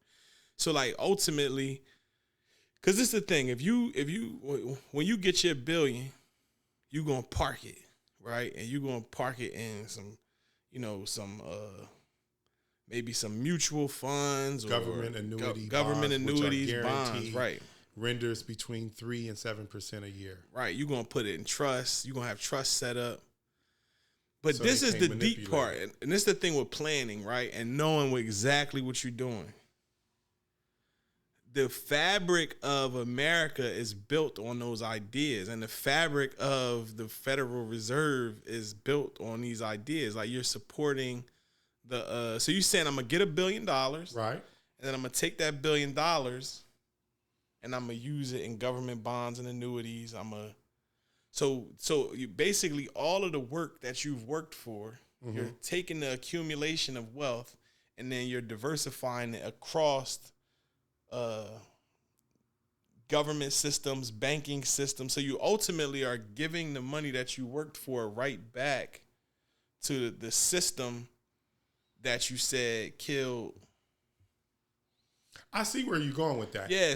And to me, that's the reason why I would do such a thing, which sounds crazy, is because I'm looking for a place where they can't do what my grandmother did. But this the thing. You also, you also don't think you could win. You got to explain that one to me. Because it's like this, right? We have the first part of the conversation and you like, yo, they relentless. They did this. And that's how they took control of this, right? Right. Now we have a deeper conversation and we start talking about the indigenous tribes who was on this land and how they was here and how a large percentage of us wasn't brought here as slaves. We was actually indigenous to the land and we was treated like slaves. When a certain group got here, we could say that this land should really be governed by how we do business, right? But it's not. It's governed by how things are now, right? So something took place that tricked us, right? We got tripped up. And we know that. It's a group of us that know that. You like, yo, we got tripped up. But when one of us becomes a billionaire who knows that, he's saying, I'm going to park my money with the ops because that's where it's safe at, and that's how I make sure my kids are safe. So you don't believe that you could do something with your money. Let's remove money from the plate. Let's not use money, right? Because people believe that they know how money works. And money, you got to really understand why money was created and who created money and how they use money as a system of control. Mm-hmm. Prior to money, we used a barter system. Absolutely. And it was like, you grow apples, you grow oranges.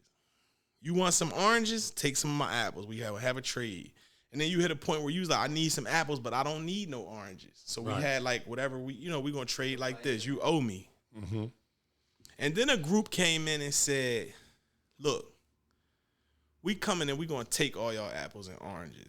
Or we'll let y'all keep your apples and oranges, but y'all going to use this as a system of control. And you're going to give us tax. And we was like, he's like, or we're going to kill y'all and take everything. He was like, okay, we'll get down. And now what you have is you got apples, he got oranges, I create the money. Every time you buy an apple or an orange, y'all exchange my money. And then I want tax every time it happens. So every time an exchange is made, I get some money. Right. So what happens is now I have a lot of money and y'all exchanging y'all fruit. But then I also have convinced y'all, if you got too much money and you can't hold it, I hold it for you. So now you spend your whole life making apples. He spent his whole life making oranges, and all y'all profit, y'all giving it back to me. And then I'm using the profit, right? I'm using it because a bank, right? I ain't the smartest man in the world. But I was explaining to my boy the other day what a bank is, right? And I was like, I'm going through financial struggle right now, and I'm like, why can't I go to the bank? What community am I a member of? You know how much I've done for my community? Why can't I go to the bank? You know how much money I've kept in the bank? Right. You know how much taxes I've paid? But I can't go to the bank. A bank is a collection of resources that aren't currently being utilized. So if we think about a food bank, that's a place where they store food. If we go to a blood bank, it's a place where they store blood, right? So the whole purpose of the blood bank is if somebody needs blood, they could go to the bank and get blood. So if you ever know you might need blood, you give blood because you understand that there's a need for it. So what happens if you go into a small community in Senegal, they got, and this actually happened to me. I was there and they was showing me that's our food bank. They was like, we grow rice and all of the excess rice, we create a food bank. And he said in the middle of the night, if anybody is hungry, they come and they knock on his door. And the king will listen to what he need. And then the next morning when that man wake up, it'll be food outside of his house so he can feed his family. And the food comes from the food bank. But as a percentage of all the food that's grown goes to the food bank to make sure that everybody can eat and nobody starves. You know why they create a food bank? Because it's in the best interest of the community. Not financial banking interest or money interest. It's in the best interest because if he can't feed his family, what's he going to do? He going to rob, he going to steal, he going to kill, and it's going to affect the community. So in the best interest of the community, he could pull from the bank. So the thing is, my money is being banked. You putting $1 billion in, but I can't even get a loan over there. So what we doing? How you, my brother, you putting your $1 billion in over there on government bonds and annuities, but I can't even pull $1 million out. You got $1,000 million of my boy money, and I can't even get $1 million? What's the community? So the thing is, we need to identify what our community is and what is a bank to us. Because the thing is, we've been trained to utilize their system. Absolutely. So when you say we can't win, the reason we can't win is because we've been trained to use their system. You can't beat somebody at a system that they've created. Absolutely. So we're totally operating within the system. So you've dedicated your life, to generating $1 billion. So every day you wake up, you work hard, you're going to generate $1 billion, and then you're going to fork it over to help strengthen the system with that we talking about right now. And the crazy part is this the conflict. I'm doing the same thing right now until we all wake up and be like, let's all put these billions over here and create our own banks. Now, I don't have a problem with creating our own banks. I don't personally know how to do it. I think that's definitely the way to go. You know what's funny? This is what it is. So just exactly what you said, and Audrey could attest to this. We went to the Black Bank. We went over there, and I seen all the loans, and because I always try to figure out what's going on money-wise, how you move the money and things like that. So we went to the Black Banks to see if we get what kind of business loans they got, what kind of situations they got. Their website didn't even work. So you know how to build a website? Huh? I do know how to build a website. So my problem with that is that we're gonna have to build things better or equal to the standard that's out there. Absolutely. That's the only way that we can truly be successful, because it's always going to be people to be like, okay, y'all don't do this over here, so I'm going to go over here where they do it. Mm-hmm. Until we have comparable situations, it's hard to do it, because I went to the Black Bank over there off of Crenshaw. What's the name of the bank? One United. I went to the One United Bank and did the whole thing. I tried to talk to the person. I was like, look, I got this money. I move all my money over here. Boom, boom, boom. Like telling them what to do. All the stuff that I already know I can do at another bank. But it was like I was speaking a foreign language to them when it came to that. And that's the thing that somehow we're going to have even out those playing fields. So people, like a regular person and a Tyler Perry can bank at the same bank and receive the same benefits. Absolutely. Which will be super nice. But right now, And like you said, we playing in their system. Right. Until we create our own system, it's going to be tough. And they're cheating in their own system because if we, like the GameStop thing, like once Yeah, the they rules don't apply, like are affecting them, they'll change the rules altogether, and then there's no punishment altogether. And talking about like the money, I remember a situation in Argentina where a bunch of the rich people one day woke up and all their money was gone, and that's that. So whoever is in power kind of controls most of the money situation. Oh, for sure. And they can cheat the rules whatever way And they can. That's why you got to really understand what ownership is. Like, it's like this, right? When I'm in, so for one, let me touch on the banking thing, then I'm gonna go into ownership. When you think about the banking situation, right? Even if we create a bank here within this structure, is a bank based on their structure. For right? sure. So it's not because you start talking about the FDIC and how they monitor, how they govern it. Cool. So we got to subscribe to that unless we want to, you got to choose your battles, I guess. I mean, yeah. I mean, now you can do. I mean, but go on with your story. So with banking, what's interesting about banking, right, is like,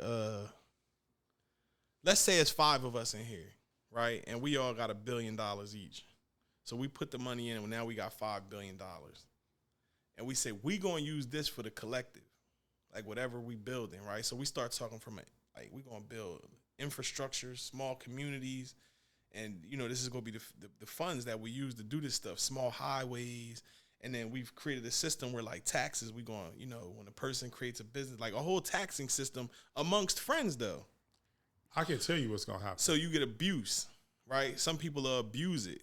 Right. So that's where you get into like the people who like founded this country. They created like laws, bylaws. These the rules, right? So we got to figure out what that is for us, right? So it's like, do we trust each other? What's brotherhood? What's the foundation? What's the moral principles? What's the integrity that you stand on? So now when you start to dive into like community, it's like, what's your community based on? What's the foundation of your community? Is it brotherhood? Like and this is what, I hate using them for this, but I feel like it's true. This is what the Jewish community has, right? They have, their religion is based on their principles, right? So their principles, they rooted in their principles. And those principles is what allows them to operate in a certain manner. So the reason why they feel comfortable loaning each other, borrow each other, sharing, pulling, and like working together is because they all have the same moral code and the same moral principles at their core of who they are. A lot of the times for us, we have different ideas and theories, and we go off into that, right? So when you try to bring 10 people together, they all have different moral compasses, they have different codes, different ethics, different principles. There's no foundation that glues them together. So even when you go to Islamic countries, you'll notice like less divorce, right? Because if there's a conflict in a relationship, the woman revisits her religion. It's like, these are my core values. They were installed as a child. And the man can go back to his core values, and they both have a common fear of God, which makes them adhere to those values. That's their operating system. That governs them in a sense. Jewish people have that. A lot of us, we aspire to be leaders and move a certain way, but we don't have a foundational structure and an operating system that's instilled in us at an early enough situation. So now when you put the $5 billion there, you looking at your own brother like, well, what you going to do? Well, how I know you going to put the $500 million back? Well, I'm pulling out $500 million if you pulling out $500 million. Right. Because it got to be equal. We start struggling with things like that. And that's where they revert to their foundation principles. You know what I'm saying? It's like the money don't matter. We building a community. I'm building a pool where your kids can swim. And I'm building a restaurant that your kids is going to have ownership in. So it's not as about me or individual. It's genuinely about community. And we haven't been able to achieve that. Now, part of the reason that we haven't been able to achieve that is due to outside interference. No, that's what I was going to tell you. So ultimately, the Titanic situation will eventually, we start doing that. and we start. We did start before, and we start buying up everything, just like the NBA. If all the basketball players and all their whole the fund for the players, if they just start buying every single McDonald's in the United States and just slowly bought them all and took control over it, eventually they wouldn't let us play basketball because we still got to answer to them and we're still in their situation. I just feel like ultimately it's going to always come down, are we diabolical enough to do what needs to be done so we can be successful? Well, I think diabolical might be the wrong term. I think, for me, I'll revert back to the minister, the honorable minister. And, we're going to defend ourselves by all causes. And that's where, you got to always be prepared to defend yourself.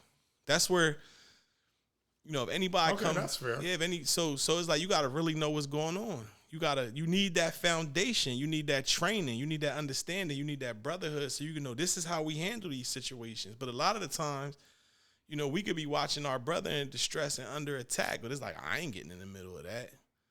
Right. He could be under attack from the IRS. It's like, I ain't getting in the middle of that. He under attack from the law. I ain't getting in it. We don't never want to get in the middle of that. You know what I mean? So the thing is, if somebody's under attack or under distress, from a community standpoint, we got to pay attention to that. Like, yo, what's going on? You all right? Right. We never want to get in the middle of it. But it's because, again, internal, external applications, it's things within us and our community that we got to address. You know what I'm saying? Like, I was having a conversation for me, like, I stand on the principles, like, I ain't telling on nobody. Right. I was raised like, I ain't telling on nobody. Right.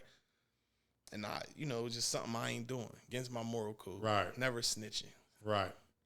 Now, I was telling my boy, if he killed an innocent girl, are we going to snitch on him? And he was like, I don't know about that one. And I told him,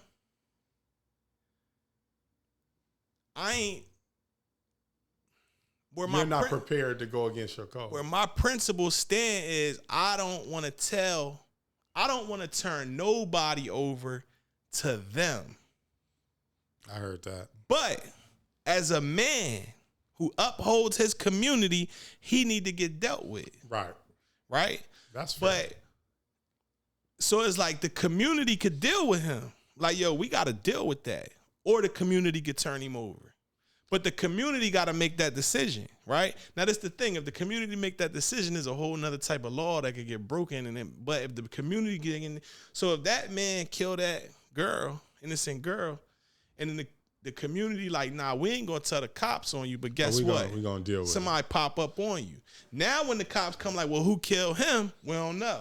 We don't know. But we gotta police. We gotta figure out what policing is. The way it stands right now.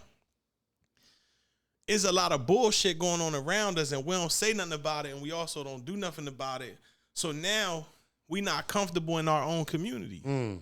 We not comfortable. Real shit right so as soon as you get some bread, you like, I'm going somewhere where it's cozy at. I ain't trying to be around this dumb shit. I love that. But at some point, because you got to really realize what was done to us too, man. And there's a certain group of us that I ain't really rocking with right now because when the Black Panthers was moving how they was moving, we was policing our own communities. And then the powers that be that wanted to undermine that came in and they knew if you policing the community and I give him some drugs and some guns and tell him, go get your money, and then you try to stop him from getting money, y'all at each other neck now. Right. You understand what I'm saying? So the thing is, in the community now, it's a duality. Because now, because it happened for so long, you got a person who got the mindset and the intention of a Black Panther, but also he making money hustling. Right? So it's like you serving up destruction and you care about your people. And we gotta, that's a cancer. We gotta cure that. We gotta get that out. We gotta figure out what we're doing. Like, are we selling fentanyl? Right. Or are we not selling fentanyl? And internally, we got to figure that out. Because if you go into certain communities, it's not going down the way it's going in our community. So we got to figure out if we're going to police ourselves or not. Because we can't say we not telling, but then not police ourselves either. You know what I'm saying? Right. The one story, because me and you talk all the time, I wanted you to tell the story, and I'm so glad we're here. I want you to tell the story because you said no one really knows about the story. And I personally didn't know about Tupac's aunt. And you talking about policing yourself and what they did and how they went out and did that whole thing. Can you tell that story? Assata Shakur. So Assata Shakur was a female member of the Black Panthers. And she was pulled over on the New Jersey Turnpike one night. And the police pulled her associate, who was a man, out of the car who was driving the car. And a gun was pulled, and, you know, some shooting took place. And then Assata hopped out and defended herself. And in the process, two police officer was killed. And she went to trial, and she was falsely accused of murder. And she was imprisoned in the Clinton Correctional Facility. And the Black Panthers went to the prison, did what they had to do, got her, took her out of the prison, and then took her to Cuba. And she's in Cuba right now, where she's been writing books, releasing books. She got a book called Assata. Everybody should read it. It's written by her. She tell you the whole story. Damn. Beautiful book. That's crazy. Yeah, that's crazy. Went to the jail, broke her out, put her in a safe haven, and said, do what you got to do. Yeah. Now, I love that. But I gave that book to Tiana Taylor as a gift because I was like, you know, you got that Assata spirit. Because a lot of the times people be out here, they all gangster towards each other, but it's really you a warrior. You just don't know who you at war against. You at war against the person who look just like you. But that's just misdirection. We dealing with a lot of misdirection. You know what I mean? It's because of a lack of leadership.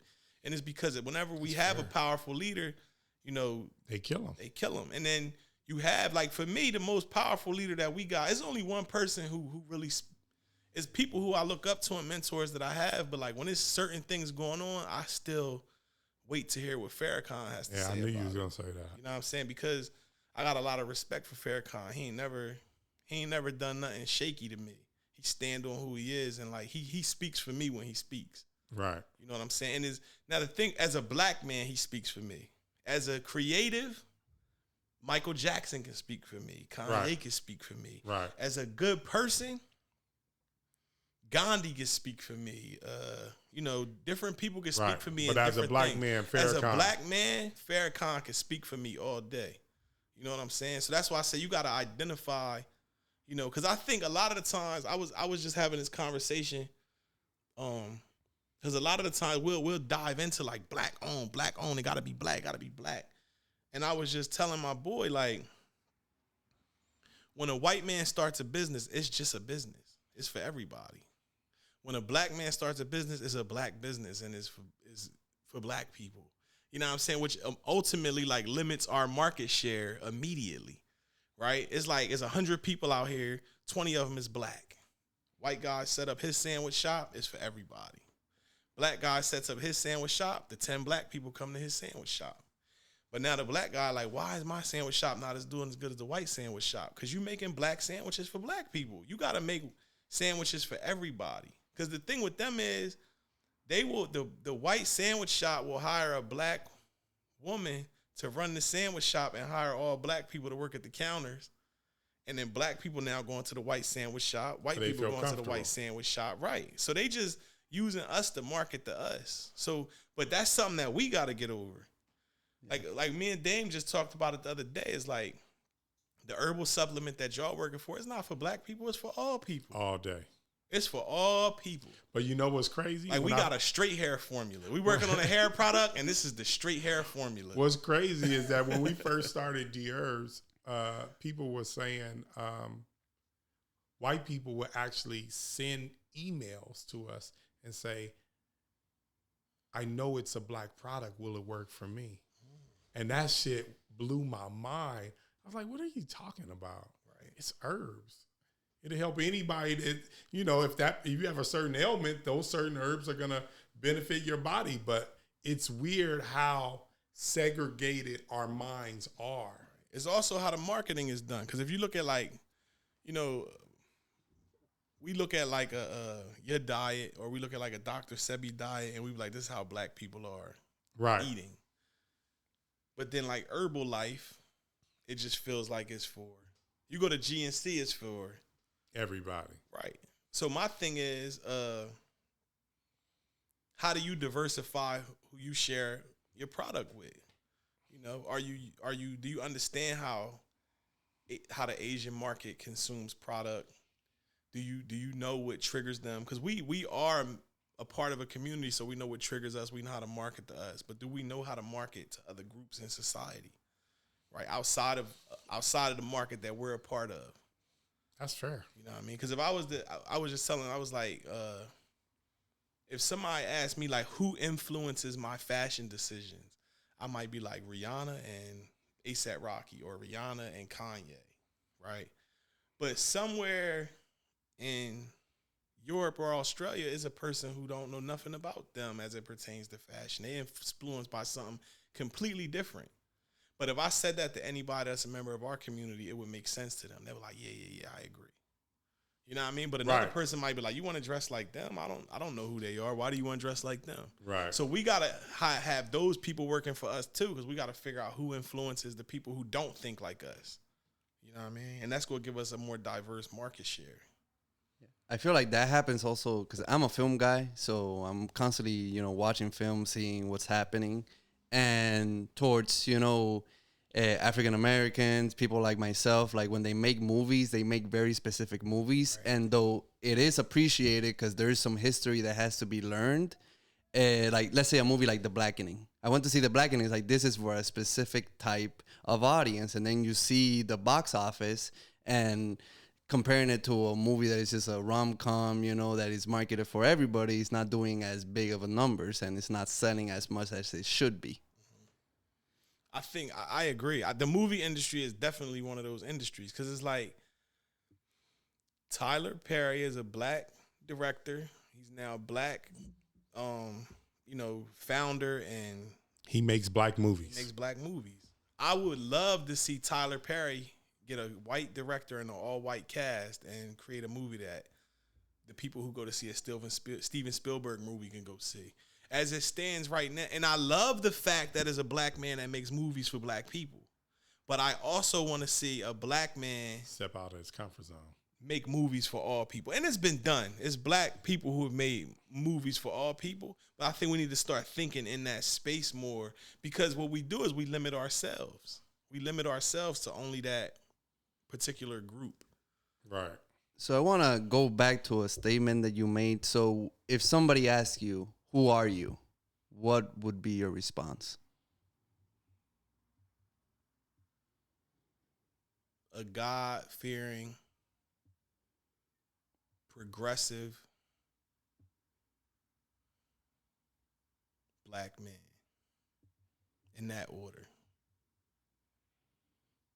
A God-fearing, progressive black man. So for me, when I think about foundationally who I am, it's important for me to be God-fearing. And by God-fearing, I'm not Christian, nor am I'm not a very religious person, but I believe that God is like the moral compass. Like when you say, I don't think we that diabolical, that's God. Because some people like, what you mean? so that thing, like it's some people, they can see a cat and they'll just kick the cat. And there's other people that's like, why would you do that? Right. And I think that feeling, that sense of this is right or this is wrong, that is your antenna and how you communicate with God, right? So for me, God is the compass that says this is right, it feels right, or this is wrong, it don't feel right. So when I say God-fearing, I fear not. I like to be around people who fear not being good people and not doing the right thing. So if I had to choose a community, and it was like you get to choose a community, and it was like over here is all people who only do the right thing. Mm-hmm. Over here is all progressive people. And over here is all black people, right? Which community do you want to live in? I say I'm going over here where I know everybody going to do the right thing. Because when I get there, it's going to be black people, it's going to be progressive people, but at their core, they all going to do the right thing. If I go over here with the progressive people, it still might be some issues. If I go over here with the black people, it still might be some issues. You know what I mean? So at my core, God-fearing, secondarily, progressive, meaning that we thinking about the future, we not stuck on the past. Because I think a lot of the times we inherit ideas, traditions, and religions, and the world is changing daily, and we have to be nimble and have the ability to explore within and be able to go back to that connection with God and figure out right from wrong on the spot. And then after that, black. If I have to choose, a group of people on the planet based on, nationality or race or color. Mm-hmm. Yeah. But I would love in that God-fearing, I would love to have a community that was God-fearing, progressive, and black. Right. You know what I'm saying? Yeah. Great answer. Thank you. I think that might be Atlanta. They progressive as hell. Some parts. I've been looking at Austin, Texas. It's interesting. Yeah. Better taxes than California. Oh, fuck yeah. Because I also like liberty. I love liberty. Mm-hmm. I love freedoms, having freedoms. I don't, because the thing that's beautiful about America is the United States. Every state has its own set of rules. So you can go, over here, you could do that. Over here, you can't. So if you like to burn your trash and shoot your gun and ride dirt bikes in the street, and then you could go to Texas. But if I don't want to see this, I don't want to see that, I don't want to see that, then you can go to New York. You know what I'm saying? So I actually think it's beautiful that some states, and I don't want to use it's okay, because it's some people who are a certain religion. Right. And they I don't want to see same-sex marriage where I'm at. But I do think people deserve to be able to love one another. Right? I can't tell you how to love or who to love. Who am I to tell you you can't love him because y'all the same sex? That's not up to me. Right. In no way, shape, or form. And there's a place, so because you can't make everybody happy in one place, the way the United States has been set up thus far is in New York, you could do that. And they made it legal here. And in Texas, they don't like that. And that, that's them trying to balance it out to make things peaceful for everybody. So it's not absolute, But I do think everybody should be able to love freely and do things of that nature. But I understand a person who's I don't want my kid exposed to something that I don't feel is natural. You know what I'm saying? So I think those two people, it's it might make sense for them to separate a little bit. And that's why community is not a bad thing. That's why, if they want to live over there, to be honest with you, to go to an extreme, I don't even have a problem with racist white men. I don't either. It's just don't come over here. Yeah. Keep that shit over there. Yeah, if my thing is, if you live in the middle of, and you don't like black people, I'm cool with that. I'll have a conversation with you. That's your prerogative. Has nothing to do with me. I would actually rather that you vocalize it. Yeah. So I know. Now I know who you are. Yeah, I know you don't like me, and I'm cool with that because I don't like you either. Right. It's that simple. You know what I'm saying? You can't make somebody like you. Right. For whatever reason, he don't like me. I'm cool with it.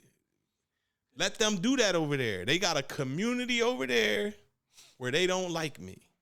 I stay from over there. Yeah. And we got a community over there where we don't like them, and they probably should stay from over there. Yeah. And that America, that's a foundational building block here of each state having the right to. Yeah. At least I know where they stand. That's why I have more problems with the, white progressives. Because sometimes I feel the disillusion or how they're trying to trick me in a sense that they say they're all for me having rights and all that stuff. But I don't feel that genuinely. And I feel like behind my back, they feel differently. While, a racist white man, they tell you, I don't like you. At least I know where you stand on the matter. Yeah, it's real. It's deep out here. Is it because it's a melting pot? You go over here. I don't know how long the show go. I'm sure y'all edit this Damn, is this live? No, we don't go live, so we can edit stuff like here. But this is a PR nightmare for me. no, let us know what part you want out. Let us know the parts you don't want. No, it's all good. Do whatever you think is best. But don't tell him that. He had you out there on the island. Be like, no one talks to Sheron anymore. Right. I think, like the thing with America is, so the thing is this, if you go to the Middle East, you have all these people and they're rooted in their principle, which is Islam. If you go to, Italy, you have all these people who are rooted in Catholicism. So they can revert back to that.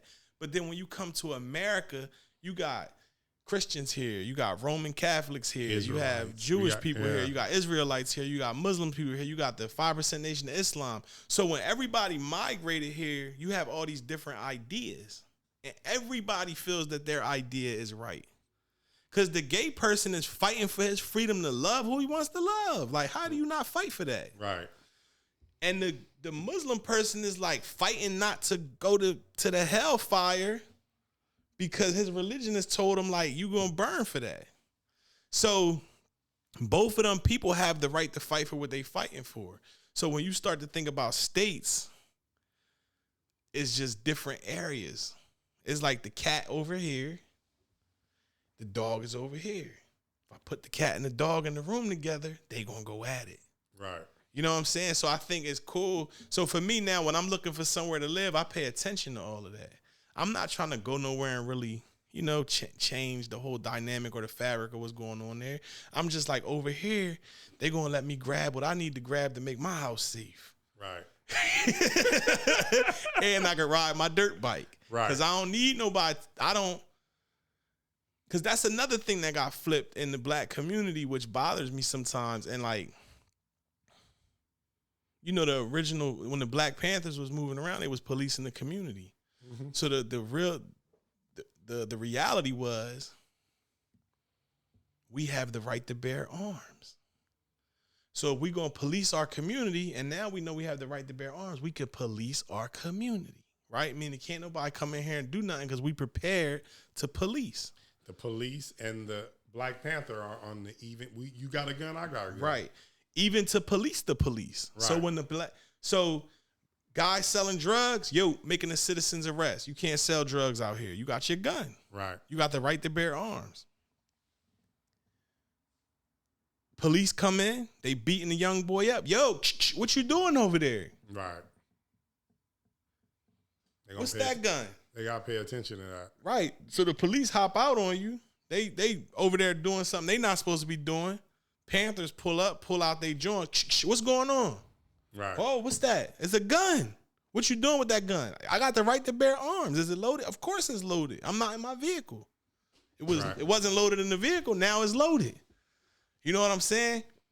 What's it mean? It means we're going to protect our community and defend ourselves. Are you threatening the community? I wonder if we're going to get back to that. That's what the Constitution was set up. We're kind of there already. Nah. Like with the guns and policing. The Black Panthers had a situation where if you got pulled over, they will pull right behind the police officers and make sure everything went the way it was supposed to go. Like, we're not doing that. We start doing that, we get different. Right. So what happened is, and at the time, Ronald Reagan was the governor or the senator? But he was in office, and you had the Black Panther Party in Oakland. You had another one in Chicago, Detroit. Most of the Black Panther headquarters was based where it was a concentration of black people. Right. So now you have all of these spots around the country where black people are bearing arms and keeping themselves and their community safe. So Reagan passed a law that started prohibiting carrying handguns specifically and targeting those areas where it was Black Panther headquarters. Because it was like, they can't just be moving around with guns like that because it's undermining us. Right. So now if you go and you look anywhere where it was a Black Panthers headquarters, the gun laws is crazy. But if we go to Florida, they still got their guns. We go to Texas, they still got their guns. Wherever is a large amount of most places where there's a large population of black people, they not letting us have guns. And what happens is the message that I feel like it puts out for us at a larger scale is that we can't handle it. You know what I'm saying? It's like you can't have it because you can't handle it. But it's important for us to look back that we fought for our rights to be able to bear arms, because that's part of your constitutional rights. They've been bearing arms. They didn't start changing the laws until we started bearing arms. And now they still bear arms. Like if we go around the country to all of these key states, all of these Republican states, they all got their guns. But you go into any of the states that is a bunch of us, it's like, no, we can't have guns. It's not safe. So when it goes down, so you hate the police, and I'm not talking for me, I'm talking for like the certain group of people that hates the police, hates the government, but you don't believe that you can man your own property. If something goes wrong, you have to call the police. So somebody breaks in your house, you stand down, wait for them to finish, and then you call the police. And then the police come and they respond to that. And then there's another group of people that's like, you come in my house, you getting put down. Yeah. You know, but we saying, no, take all the guns away. We can't handle that. I feel it. It's not the law-abiding citizens we got to worry about. It's the criminals. Criminals is going to have guns regardless. If you give people the death penalty for having guns, right? Crime is going to go up. Because now the criminal knows don't nobody got a gun. So if I got this gun, I can run around and do whatever I want. If you come in my house, even out here in LA, can't have a gun. Can't have a gun. That's why it's not safe. Because the criminals know we can run up on anybody. They ain't got no gun. He a good guy. Good guy, working guy. He ain't got no gun. Run up in his house, take everything. Ain't nothing you can do about it. You can have a gun in your house. In your house. Okay. Can you have it in your car? No, I don't think so. So you can't wear your watch outside. You gotta not in LA. You gotta wear not the way this shit is right now. You gotta wear your watch around the house. That's true, right? Because if I see you in the car with your watch on, I'm like, he ain't got no gun on him. He a law-abiding citizen running up on you. In Texas, I'm like, yeah, he probably got it on him. Yeah. I feel like the only state where there's a majority of colored people that they allow guns is Memphis, Tennessee right now. You can have guns in Atlanta too. Oh, you can? Yeah. You can walk around strapped in Atlanta? Yeah. I didn't know that. That's why Atlanta's safe. We moving to Atlanta? It's safer. Sounds like it. It's safer. Yeah. So is there any last words or closing statement? I know you, like you said, your PR firm is going to be upset. Pause. Nah, it's chill. It was good. I enjoyed the conversation. This was a genuine. What would be the message that you want to give to the young Black entrepreneur that's a designer?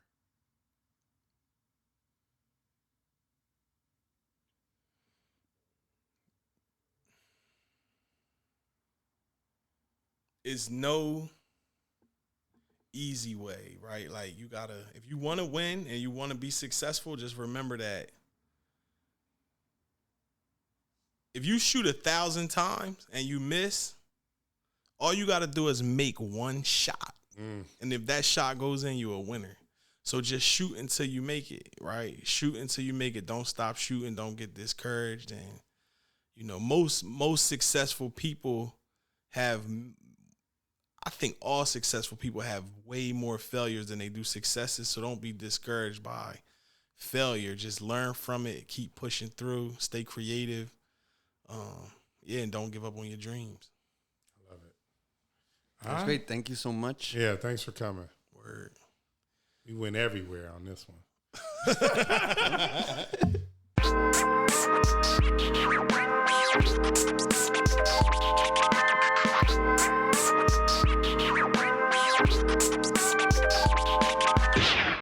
I am about to rock your world. Babe, you know you can't handle all of this without your sword.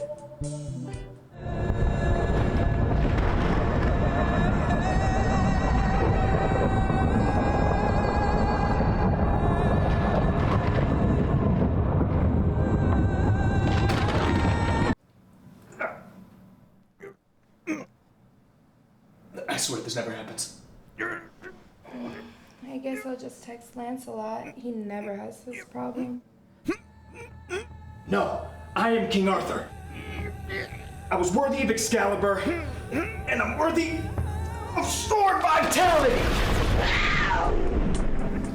Now that is a sword fit for a king. But do you know how to use it?